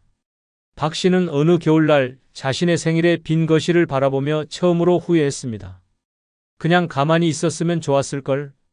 이 말이 잔인한 이유는 부모가 자식에게 조건부 사랑을 선언하는 것이기 때문입니다. 자식은 부모를 섬기는 것이 아니라 유산을 위한 경쟁을 시작하게 됩니다. 누가 더 자주 찾아오나, 누가 더 자라나가 사랑의 척도가 되는 순간 가족은 끊임없는 비교 속에서 멍이 듭니다. 부모가 진정 자식을 사랑한다면 그 사랑을 조건으로 더럽혀서는 안 됩니다. 자식의 효심은 시험대가 아닙니다. 진짜 효도는 두려움과 의심이 아닌 존경과 애정에서 나옵니다. 유산은 가정의 마지막 선물이 되어야지 최후 통첩이 되어선 안 됩니다. 재산은 행동 보고 나눌 거다는 말은 가족의 중심을 흔드는 말입니다. 자식의 사랑을 돈으로 사려는 순간 부모는 혼자가 됩니다. 그리고 그 외로움은 단단하고 길게 남습니다. 결혼한 자식에게 절대 말하면 안 되는 네 번째는 재산은 네 형제한테 더 줄 거다는 말입니다. 이 말은 부모가 직접 자식들 사이에 벽을 세우는 선언입니다. 형제는 비교의 대상이 아니며 부모의 재산은 갈등의 이유가 되어서는 안 됩니다. 그런데 이 말 한마디가 형제를 갈라놓고 부모를 원망하게 만들며 평생 풀리지 않는 상처를 남깁니다. 부모가 사랑으로 뭉쳐놓은 자식들이 이 말 한마디에 서로 등을 돌립니다. 올해 70세인 김선태 씨는 두 아들을 두고 있습니다. 큰아들 정우는 고지식하고 성실하지만 말수가 적고 둘째 아들 정우는 활달하고 표현이 많은 편입니다. 김 씨는 평소 정우가 자주 찾아오고 살갑게 대하는 모습에 마음이 가곤 했습니다. 어느 날 김 씨는 감기에 걸려 병원에 입원하게 되었고 그 소식을 들은 두 아들은 병문안을 다녀갔습니다. 문제는 그 다음 주말 병실에서 우연히 꺼낸 한마디에서 시작됐습니다. 정우야, 너는 평소에도 엄마 아빠 잘 챙기잖아. 재산은 당연히 내가 더 가져야지. 정훈이한테는 뭐 알아서 살겠지. 이 말을 우연히 병실 문 앞에서 들은 건 정훈이었습니다. 사과도 해명도 없이 돌아가는 형의 뒷모습을 김선태 씨는 보지 못했습니다. 그날 이후 정훈은 부모에게 연락을 끊었습니다. 명절에도 얼굴을 비추지 않았고 조카의 생일에도 아무런 메시지조차 보내지 않았습니다. 김 씨는 정우에게 불편한 기색을 내비쳤습니다. 내 형이 왜 이렇게 멀어진 건지 모르겠다. 정우는 말없이 고개만 끄덕였습니다. 하지만 속으로는 알고 있었습니다. 아버지의 그 말이 형에게 얼마나 깊은 상처였는지를. 6개월 후 김 씨는 등기 이전을 앞두고 형제 두 사람을 불렀습니다. 그 자리에 정우는 나타나지 않았습니다. 대신 변호사를 통해 상속 포기서 한 장이 도착했습니다. 거기엔 단 한 줄 가족이 아닌 사람과 나눌 유산은 의미 없습니다라는 문장이 적혀 있었습니다. 김 씨는 충격을 받았습니다. 내가 자식들을 이렇게 만들려고 키운 게 아닌데 늦게 후회했지만 이미 정훈의 마음은 돌아서 있었습니다. 사랑도 정이 아니라 비교와 서운함으로 얼룩졌고 그 상처는 시간이 지나도 아물지 않았습니다. 재산은 네 형제한테 더 줄 거다는 말은 단순한 편애가 아닙니다. 자식의 존재를 평가하고 사랑의 무게를 수치로 매기는 폭력입니다. 부모는 의도하지 않았다고 말하지만 자식은 그 순간부터 나는 덜 사랑받는 존재로 낙인 찍힙니다. 형제간 관계는 삐걱이고 어릴 적 추억은 모두 뒤틀립니다. 특히 결혼한 자식에게 이 말은 파괴적입니다. 가정을 책임지고 살아가는 자식에게 넌 덜 받을 자격이라는 선언은 존엄을 짓밟는 말입니다. 부모는 표현이 솔직했다고 생각할 수 있지만 자식은 평생 자신이 덜 소중했다고 기억합니다. 가족은 비교의 공동체가 아닙니다. 부모의 입에서 나오는 모든 말은 자식에게 사랑의 기준이 됩니다. 누가 더 주고 덜 주고가 문제가 아닙니다. 누가 더 사랑받고 덜 사랑받았는지가 평생 가슴에 남습니다. 지금 당신이 무심코 던진 그 말, 재산은 네 형제한테 더 줄 거다는 말이 자식의 마음을 찢고 있습니다. 부모가 자식 사이를 이간질할 권리는 없습니다. 오히려 평등과 사랑으로 품어야 할 의무가 있습니다. 그 말 한마디가 가족을 두 동강 내고 당신의 마지막을 외롭게 만들 수 있습니다. 늦기 전에 입을 다물어야 할 말, 그게 바로 이 말입니다. 결혼한 자식에게 절대 말하면 안 되는 5번째는 부모 말 안 듣더니 그 꼴 됐지라는 말입니다. 이 말은 충고가 아니라 조롱입니다. 자식이 실패했을 때 부모가 먼저 꺼내는 이 말은 위로가 아닌 비아냥으로 들립니다. 자식은 다시 일어설 힘을 얻는 게 아니라 부모로부터 버림받았다는 절망을 느낍니다. 특히 인생이 가장 힘들어졌을 때 이 말을 들으면 부모를 다시는 찾고 싶지 않게 됩니다. 말 한마디가 관계를 절단냅니다. 60대 후반의 김말순 씨는 두 딸을 키우며 평생 시장에서 채소 장사를 했습니다. 첫째 딸은 평범한 회사원으로 결혼해 안정적인 삶을 살았고, 둘째 딸은 미용사 자격증을 딴 뒤 혼자 미용실을 차렸습니다. 김 씨는 늘 첫째 딸을 자랑스러워했고, 둘째 딸에겐 늘 안정적인 게 최고다라고 말해왔습니다. 하지만 둘째 딸 지영은 다르게 살고 싶었습니다. 엄마, 나는 나만의 가게를 내고 싶어. 내가 해낼 수 있을 것 같아. 김말순 씨는 만류했습니다. 지영아, 그거 절대 쉽지 않아. 사람 상대하는 게 얼마나 힘든데. 엄마 말 들어. 하지만 지영은 고집을 꺾지 않았고 결국 1억 가까운 대출을 받아 번화가에 미용실을 열었습니다. 처음 몇 달은 잘 되는 듯 보였습니다. 하지만 갑작스러운 임대료 인상, 직원 퇴사, 경기 침체까지 겹치며 가게는 적자를 보기 시작했습니다. 지영은 결국 폐업했고 대출이 남았습니다. 그 소식을 들은 김말순 씨는 전화를 걸어 말했습니다. 꺼 봐라. 내가 하지 말랬지? 부모 말 안 듣더니 그 꼴 나는 거야. 애초에 내가 능력이 있었으면 그렇게 망했겠니? 그 순간 지영은 아무 말도 하지 못했습니다. 눈물이 나려 했지만 참았습니다. 통화를 끊고 그녀는 핸드폰을 침대에 던졌습니다. 엄마는 내가 실패하길 기다렸던 걸까? 자책과 분노, 슬픔이 한꺼번에 몰려왔습니다. 그 후 지영은 엄마에게 전화를 하지 않았습니다. 메시지도 읽지 않았고 가족 모임에도 참석하지 않았습니다. 김 씨는 서운한 마음에 첫째 딸에게 하소연했습니다. 지영이는지 잘못은 생각 안 하고 왜 나한테 이러는지 모르겠어. 하지만 딸은 조용히 말했습니다. 엄마, 그 말은 너무 잔인했어요. 그애 지금 얼마나 힘든지 알아요? 부모 말 안 듣더니 그 꼴 됐다는 말은 절대 교훈이 아닙니다. 자식이 넘어졌을 때 내미는 손이 아니라 바닥에 박힌 채 짓밟는 말입니다. 실패한 자식에게 필요한 것은 따뜻한 격려입니다. 그런데 부모가 먼저 비웃듯 말하면 자식은 그 누구보다 큰 배신감을 느낍니다. 나는 실패도 못하는 자식인가? 부모 앞에서도 울 수 없는 자식인가? 그런 감정은 결국 관계를 멀어지게 합니다. 결혼한 자식은 이미 하나의 인생을 꾸려가는 독립된 존재입니다. 부모는 조언자이지 심판자가 아닙니다. 실패의 책임은 자식 스스로가 충분히 느끼고 있습니다. 그 아픔 위에 비아냥까지 얹으면 부모는 자식의 고통을 외면한 사람으로 기억됩니다. 부모의 말은 칼이 될 수도 약이 될 수도 있습니다. 넘어져 있는 자식에게 내 말 안 듣더니 그 꼴이라는 말은 칼끝이 됩니다. 관계를 회복하고 싶다면 그 말부터 멈추어야 합니다. 자식은 비난보다 따뜻한 눈빛 하나에 더 큰 위로를 받습니다. 부모는 자식의 아픔을 증명하려 들지 말고 품어주는 사람이 되어야 합니다. 지금 당신의 말이 자식을 외롭게 만들고 있지는 않습니까? 한순간의 비아냥이 평생의 거리가 될 수 있습니다. 결혼한 자식에게 절대 말하면 안 되는 6번째는 그렇게 커서 뭐가 되겠냐는 말입니다. 이 말은 자식의 미래를 부정하는 폭력입니다. 무심코 던진 말 한마디에 자식의 꿈은 꺾이고 자존감은 무너집니다. 특히 부모의 말은 세상의 어떤 평가보다 깊이 박힙니다. 자식은 세상 누구보다 부모의 인정이 필요합니다. 그런데 그 부모가 비웃는다면 자식은 더 이상 자신의 삶에 확신을 가질 수 없습니다. 이 말은 단순한 질책이 아니라 자식의 가능성을 죽이는 선언입니다. 이마영 씨는 올해 69세입니다. 경기 안산에서 분식집을 하며 두 아들을 키워냈습니다.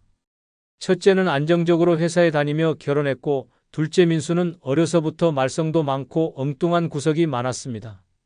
고등학교 때까지는 성적도 좋지 않았고 친구들과 싸움을 일삼기도 했습니다. 민수가 20살이 되던 해 부모에게 뜬금없는 이야기를 꺼냈습니다. 엄마, 나 그림 그리고 싶어.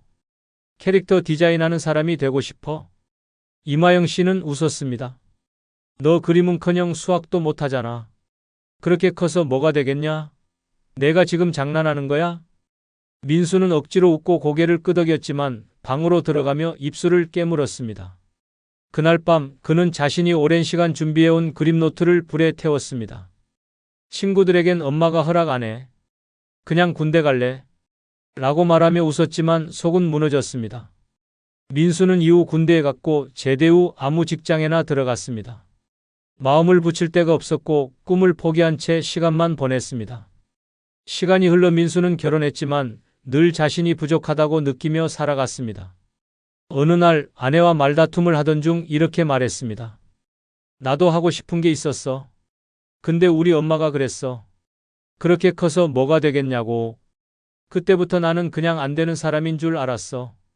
그 말을 들은 아내는 멍하니 민수를 바라봤습니다.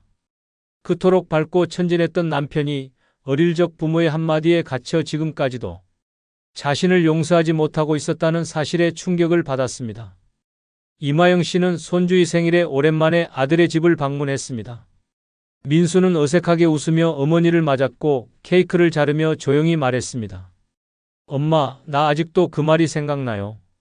그렇게 커서 뭐가 되겠냐, 그거 아직도 잊히질 않아요. 이마영 씨는 말이 막혔습니다. 자신은 그저 아이가 엇나가지 않길 바랐던 것뿐이라고 생각했지만 그 말이 아들의 인생 전체를 감옥처럼 가뒀다는 사실을 몰랐습니다. 그렇게 커서 뭐가 되겠냐는 말은 조언이 아닙니다. 판단입니다. 그것도 가장 사랑받고 싶었던 존재에게 받은 부정의 말입니다. 자식은 부모의 눈을 통해 자신의 가능성을 믿게 됩니다. 그런데 그 눈이 멸시와 실망으로 가득하다면 자식은 스스로를 믿을 수 없습니다. 결혼한 자식도 여전히 부모의 인정을 갈망합니다. 하지만 부모가 과거를 들추며 조롱하거나 꿈을 비웃는 순간 자식은 그 꿈을 다시 꺼내지 않습니다. 상처는 시간이 지나도 남고 가능성은 사라집니다. 이 말은 자식의 미래를 막고 도전의 의지를 꺾습니다. 당신의 한마디가 자식의 날개를 꺾고 있을지도 모릅니다. 말은 책임입니다. 당신이 던진 말이 자식의 인생을 짓밟지 않았는지 돌아보아야 합니다. 다 부질없다. 평생 쌓아온 재산도 자식에게 쏟아부은 정성도 남들이 부러워하던 인간관계도 어느 순간 모래성처럼 무너집니다. 남편은 병상에서 손을 놓고 떠나고 자식은 효도 대신 계산기를 두드리며 부담을 따집니다. 친구라 부르던 이들은 뒷담화로 등을 찌르고 형제는 유산 때문에 칼끝 같은 말로 상처를 남깁니다. 결국 마지막에 지켜줄 사람은 누구도 아닌 나 자신뿐입니다. 그렇다면 늙어 진짜 행복은 혼자 살아도 당당히 웃을 수 있는 준비 단 6가지에서 시작됩니다. 이 6가지 꼭 준비하고 행복한 노년을 보내시기 바랍니다. 구독, 좋아요, 알림 설정 누르시면 시작하겠습니다. 다 부질없다. 늙어 행복하게 살기 위해 첫 번째 준비해야 할 것은 돈의 크기가 아니라 돈의 흐름을 지배하는 것입니다. 노년의 불행은 가진 돈이 적어서 오는 게 아닙니다. 아무리 많은 돈을 쥐고 있어도 흐름을 지키지 못하면 하루아침에 거지가 되고 돈이 적어도 흐름을 확실히 잡으면 평생을 당당히 삽니다. 결국 노후의 돈은 모아두는 게 아니라 어떻게 흘려보내고 어떻게 막느냐가 핵심입니다. 서울 강동에 사는 79세 한상구 씨는 평생 모은 돈이 10억 가까이 있었습니다. 그는 나는 자식에게 짐 안 되고 평생 부족함 없이 살겠다는 자신감으로 은퇴했습니다. 하지만 문제는 돈의 흐름을 몰랐다는 데 있었습니다. 친구가 안정적인 임대사업이라며 권한 상가 투자에 전 재산의 절반을 넣었고 또 다른 지인의 권유로 해외 펀드에 돈을 쏟아부었습니다. 처음엔 수익이 나는 듯 했지만 불황이 오자 상가는 텅 비었고 펀드는 폭락했습니다. 결국 한상구 씨는 몇 년 만에 노후 자금을 잃었습니다. 생활비를 감당하지 못해 자식 집에 얹혀 살게 되었고 며느리 눈치를 보며 하루를 버텨야 했습니다. 돈은 충분했는데 흐름을 몰라 다 잃었다는 그의 눈물 섞인 고백은 우리 모두에게 경고가 됩니다. 돈의 크기는 안전망이 되지 못합니다. 흐름을 지배하지 못하면 결국 모래알처럼 손가락 사이로 빠져나가는 게 돈입니다. 반대로 충북 청주에 사는 74세 정은희 씨는 가진 돈은 크지 않았습니다. 남편 사망 후 유산으로 받은 건 작은 아파트와 2억 남짓한 예금이 전부였습니다. 하지만 그녀는 흐름을 확실히 지켰습니다. 생활비를 매달 150만 원 이하로 고정했고 의료비와 비상금을 별도 통장에 분리해 관리했습니다. 자식이 엄마 사업에 보태주세요라고 부탁했을 때도 단호히 거절했습니다. 대신 그 돈은 안정적인 채권과 예금에 나눠 넣어 매달 일정한 이자를 받았습니다. 덕분에 그녀는 남의 눈치 보지 않고 당당히 살았습니다. 여행도 다니고 친구들과 외식도 하면서도 단 한 번도 돈 때문에 자존심이 꺾인 적이 없었습니다. 자식들도 시간이 지나자 엄마가 정말 현명하다며 존경하게 되었습니다. 그녀는 웃으며 말했습니다. 나는 돈을 많이 가진 게 아니라 흐름을 내가 지배했을 뿐이다.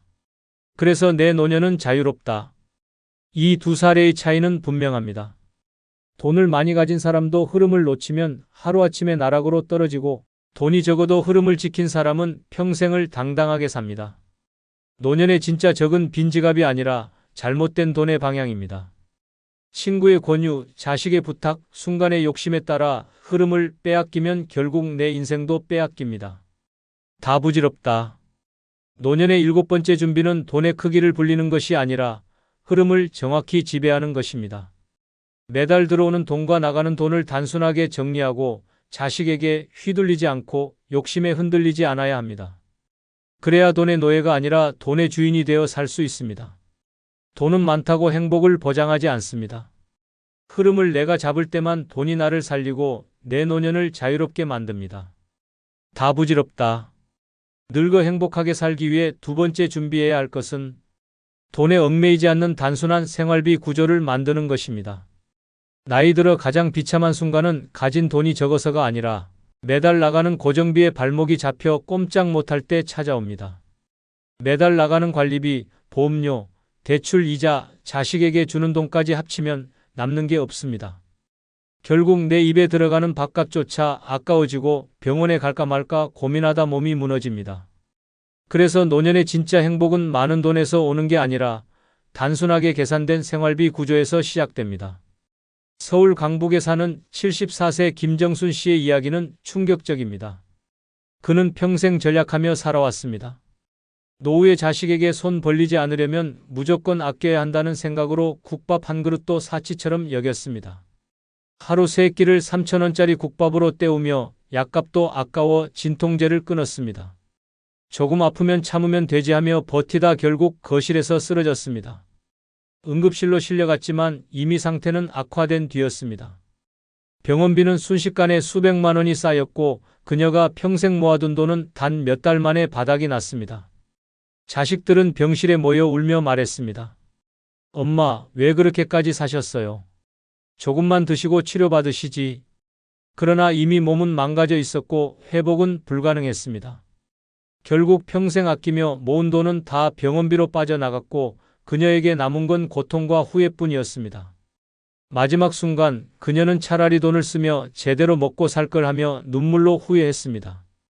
이처럼 아껴도 결국 흘러나가는 돈 앞에서 무너지는 것이 노년의 현실입니다. 반대로 대구에 사는 72세 박영호 씨는 전혀 다른 길을 택했습니다. 그는 젊었을 때부터 노년엔 단순해야 산다라는 신념을 지켰습니다. 50대에 들어서자마자 빚을 모두 갚았고 대출과 카드 빚을 노후에 들이지 않겠다고 결심했습니다. 그래서 노년에 들어서 그의 생활비는 3가지뿐입니다. 먹는 돈, 병원비, 그리고 자기 즐거움을 위한 돈. 자식에게 주는 용도는 생활비에서 아예 지워버렸습니다. 그 덕분에 그는 매달 쓰는 돈이 단순해졌습니다. 가계부를 열어봐도 머리 아플 일이 없습니다. 한 달에 얼마를 쓰는지 명확하게 보이니 마음이 가볍습니다. 그 돈으로는 소고기 사 먹을 때도 있고 가끔은 지방 여행도 다녀옵니다. 자식들은 처음에 아버지 너무 이기적 아니냐고 했지만 시간이 지나자 오히려 부러워했습니다. 아버지처럼 사는 게 진짜 멋있다라며 존경하게 된 것입니다. 박영호 씨는 말합니다. 내가 즐겁게 사는 게 결국 자식에게 짐 안 되는 길이다. 실제로 그는 큰 병 없이 건강하게 살고 있고 자식도 부담이 없어 행복합니다. 이 두 사례는 우리에게 분명한 메시지를 줍니다. 죽기 직전 후회하며 돈을 쓰지 못한 인생이냐, 당당하게 나를 위해 쓰며 사는 인생이냐. 선택은 지금 준비하는 우리에게 달려 있습니다. 돈을 모으는 것보다 중요한 건 어떻게 쓰느냐입니다. 남에게 보여주기 위한 지출, 체면 차리는 지출, 자식에게 퍼주는 지출은 노년의 독이 됩니다. 내 인생의 주인은 나 자신인데 정작 나를 위한 지출이 없으면 결국 내 노년은 비참해집니다. 다 부질없는 세상에서 결국 나를 지켜주는 건 남이 아니라 나만의 단순한 생활비 구조입니다. 내 밥값, 내 건강비, 내 즐거움에만 집중하면 됩니다. 그렇게 해야 비로소 돈에 쫓기지 않고 남 눈치 보지 않고 행복한 노년을 살 수 있습니다. 지금부터라도 내 생활비를 단순하게 정리해 보십시오. 그게 바로 늙어 행복하게 사는 첫 번째 준비입니다. 다 부질없다.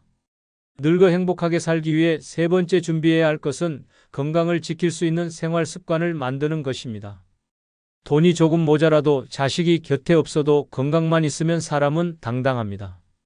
하지만 건강을 잃는 순간 그 어떤 것도 의미가 없어집니다.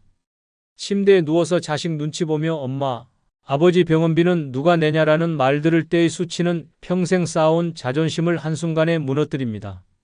그래서 노년의 첫 번째 행복은 단순한 생활비 구조라면 두 번째 행복은 바로 무너지지 않는 몸을 준비하는 것입니다. 부산에 사는 76세 이정희 씨의 사례는 경각심을 줍니다. 그는 평생 가족을 위해 희생하며 살았습니다.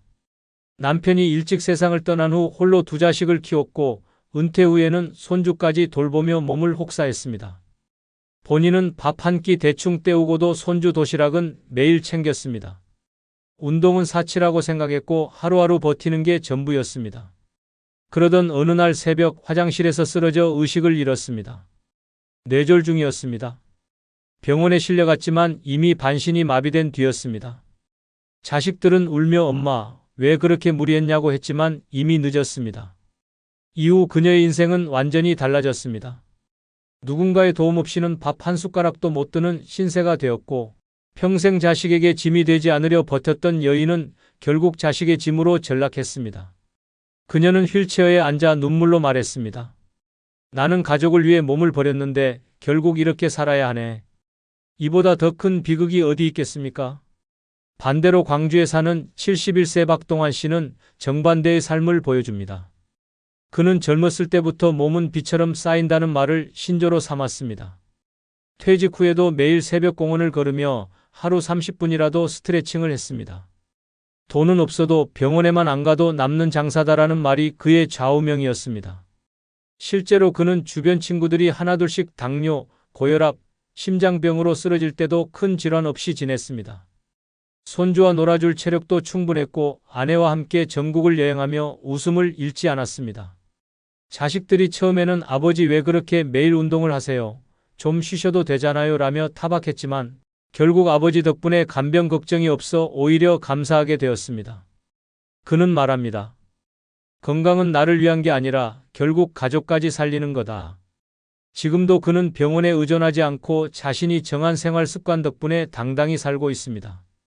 이 두 이야기는 무서운 대비를 보여줍니다. 건강을 무시한 채 살면 마지막엔 인간으로서의 존엄까지 잃게 되고 건강을 지키는 습관을 만든 사람은 노년에 오히려 자유를 얻습니다. 운동을 한다고 해서 젊을 때처럼 팔팔하게 뛰는 건 아닙니다.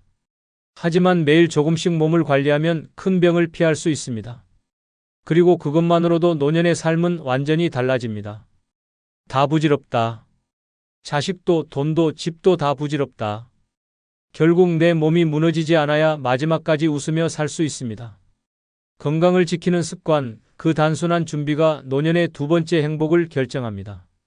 돈이 없어도 밥 한 끼는 스스로 차려 먹을 수 있고 병원비 걱정 없이 네 발로 걸을 수 있다면 그것만으로도 성공한 노년입니다. 그러니 오늘부터라도 몸을 챙기십시오. 매일 20분이라도 걸으십시오. 그 사소한 습관 하나가 노년의 자유를 지켜줄 유일한 무기입니다. 다 부질없다. 늙어 행복하게 살기 위해 네 번째 준비해야 할 것은 혼자 있어도 외롭지 않은 마음을 단련하는 것입니다. 노년의 가장 무서운 적은 병도 아니고 가난도 아닙니다. 바로 고독입니다. 혼자 있는 시간이 두려워서 억지로 자식에게 매달리고 쓸모없는 인간관계에 집착하다가 결국 더 깊은 상처를 받습니다. 그래서 혼자 있는 시간을 어떻게 받아들이느냐가 인생 후반부의 질을 가릅니다. 전북 익산에 사는 78세 김명자 씨는 남편을 먼저 떠나보내고 홀로 살게 되었습니다. 처음에는 외로움이 너무 두려워 아침마다 전화를 돌렸습니다. 자식에게, 친구에게, 심지어 별로 친하지도 않은 옛 직장 동료에게까지 전화를 걸었습니다. 하지만 돌아온 건 냉랭한 반응뿐이었습니다. 엄마, 지금 바빠요. 아줌마, 왜 갑자기? 이런 말들이 반복되자 그녀는 점점 더 초라해졌습니다. 결국 동네 사람들 사이에서도 외로운 할머니라는 꼬리표가 붙었고 점점 만남조차 피하는 대상이 되었습니다. 그녀는 방 안에서 혼잣말을 하며 눈물로 하루를 버텼습니다. 외로움에서 도망치려 했던 그 습관이 오히려 더 큰 외로움으로 되돌아온 것입니다. 이처럼 마음을 다스리지 못하면 혼자라는 사실은 칼날처럼 가슴을 베어버립니다. 반대로 충남 공주에 사는 74세 윤상호 씨는 혼자의 시간을 축복으로 바꾼 사람입니다. 그는 일찍 아내와 사별했지만 외로움에 매달리지 않았습니다. 오히려 혼자 있는 시간을 자기만의 즐거움으로 채웠습니다. 아침이면 동네 작은 텃밭에 나가 채소를 가꾸고 오후에는 좋아하던 서예를 하며 마음을 가라앉혔습니다. 저녁이면 혼자 밥을 지어 먹으며 내가 나한테 대접한다는 말을 습관처럼 했습니다. 누가 보면 쓸쓸해 보일지 몰라도 그의 눈빛은 언제나 평온했습니다. 자식들이 찾아와도 부담을 주지 않았고 오히려 아버지는 혼자가 더 좋아 보인다는 말을 들었습니다. 그는 말했습니다. 혼자는 벌이 아니라 선물이다. 나를 만나는 시간이니까. 지금도 그는 고요하지만 단단한 삶을 살고 있습니다. 이 두 사람의 삶은 분명히 보여줍니다.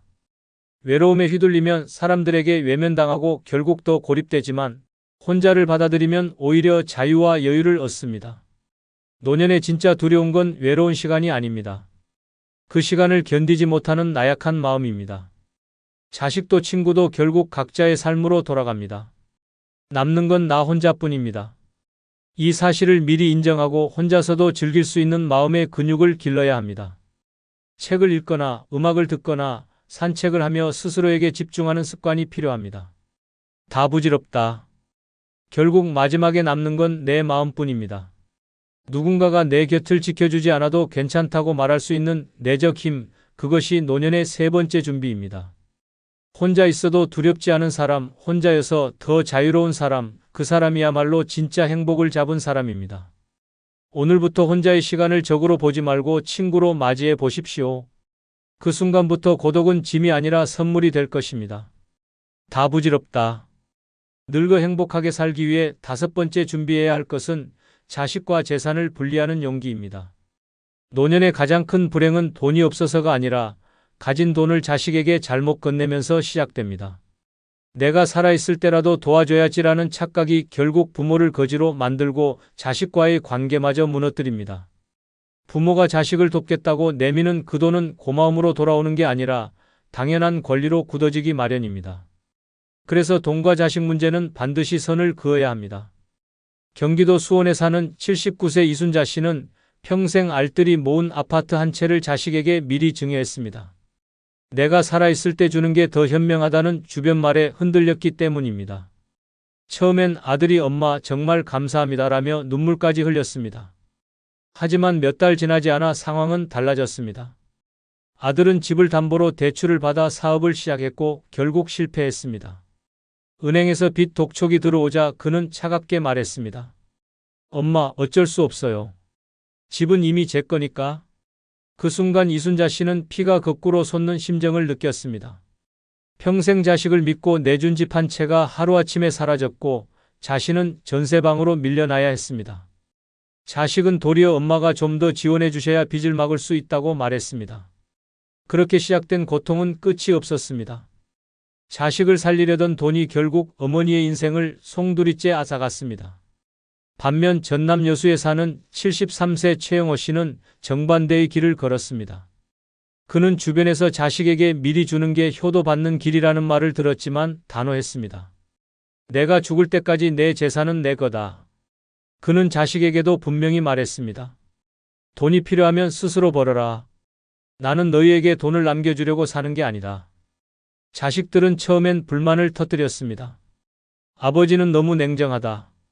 하지만 시간이 지나자 자식들도 오히려 독립심을 키웠습니다. 각자 삶을 개척하며 부모에게 손을 벌리지 않았고 오히려 아버지에게 감사하게 되었습니다. 지금 최영호 씨는 자신이 원하는 대로 살고 있습니다. 매달 연금을 받아 자신이 쓰고 싶은 대로 쓰고 여행도 다니며 즐기고 있습니다. 자식들과의 관계도 오히려 더 편안해졌습니다. 그는 말했습니다. 내 돈은 내 인생의 안전망이다. 그걸 지켜야 자식에게도 떳떳하다. 이 두 사례가 주는 교훈은 단순합니다. 자식에게 재산을 미리 건네면 고마움은 잠깐, 불행은 평생입니다. 반대로 재산을 지키고 선을 긋는 부모는 자식에게 욕을 먹을지 몰라도 결국은 서로의 관계가 건강하게 유지됩니다. 노년의 가장 위험한 착각은 자식이 나를 지켜주겠지라는 기대입니다. 현실은 정반대입니다. 자식도 자기 살기에 바쁘고 부모의 재산은 쉽게 탐내는 대상이 됩니다. 그렇기에 노년의 진짜 현명한 길은 재산을 끝까지 지키며 자식을 돕지 않는 것입니다. 다 부질없다. 결국 내 재산은 내가 지켜야 내 노년도 내 자존심도 지켜집니다. 자식에게 미리 주는 순간 행복은 무너지고 원망만 남습니다. 돈을 움켜쥐라는 게 아닙니다. 다만 내 인생의 마지막 방패를 함부로 내려놓지 말라는 것입니다. 노년의 네 번째 준비는 자식과 돈을 철저히 분리하는 용기입니다. 그 용기 하나가 당신의 남은 생을 자유롭게 만들 것입니다. 다 부질없다. 늙어 행복하게 살기 위해 여섯 번째 준비해야 할 것은 관계에서 나를 소모하지 않는 거리 두기입니다. 노년의 고통은 타인 때문이 아니라 타인에게 휘둘리는 나 자신 때문에 생깁니다. 자식의 불평, 며느리의 눈초리, 친구의 뒷담화에 하루하루가 흔들린다면 결국 내 삶은 남의 소나기에 맡겨진 인생일 뿐입니다. 노년에 가장 필요한 것은 얽히고 설킨 인간관계 속에서 나를 소모하지 않는 기술, 바로 거리두기입니다. 서울 은평에 사는 77세 박정임 씨는 대표적인 반면교사입니다. 그는 혼자가 두려워 매일 자식 집을 찾아갔습니다. 반찬을 싸들고 손주를 돌보며 자식들에게 도움이 되고 싶었습니다. 하지만 돌아온 건 엄마, 제발 좀 쉬세요. 저희도 힘들어요. 라는 차가운 반응이었습니다. 친구들과도 끊임없이 만나며 외로움을 달래려 했지만 돌아오는 대화는 내 자식은 뭐 하냐, 집은 얼마에 샀냐 같은 비교와 뒷담화뿐이었습니다. 박정임 씨는 결국 어느 쪽에서도 위로를 받지 못한 채 외롭고 상처만 깊어졌습니다. 마음이 허해질수록 더 집착했고 집착할수록 더 버림받았습니다. 그녀는 결국 정신과 상담실에서 눈물을 쏟으며 말했습니다. 사람 없이는 못 살 줄 알았는데 사람이 나를 이렇게 망치네요. 반대로 대전 서구에 사는 72세 김동수 씨는 전혀 다른 길을 택했습니다. 그는 아내와 사별한 뒤 혼자가 됐지만 누구에게도 매달리지 않았습니다.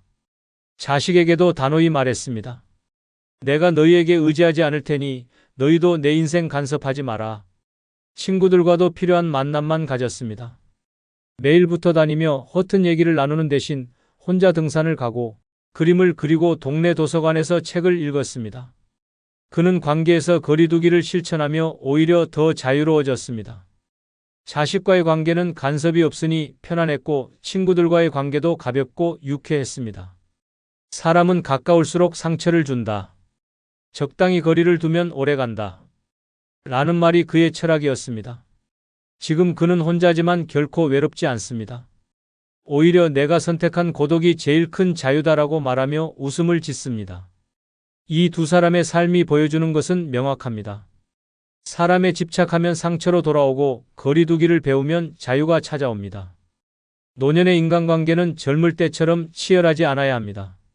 이제는 끊어낼 건 끊고 남길 건 남기며 무엇보다 나 자신을 중심에 두어야 합니다.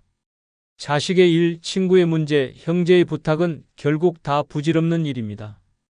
그들의 삶은 그들의 몫이고 내 삶은 내 몫입니다. 괜히 얽히다 보면 결국 내 에너지만 바닥나고 남는 건 원망뿐입니다. 다 부질없다. 노년에 진짜 필요한 건 사람에게 매달리는 게 아니라 사람과 적당히 거리를 두는 기술입니다. 이 기술만 익히면 자식에게도 친구에게도 휘둘리지 않고 오롯이 내 삶을 살 수 있습니다.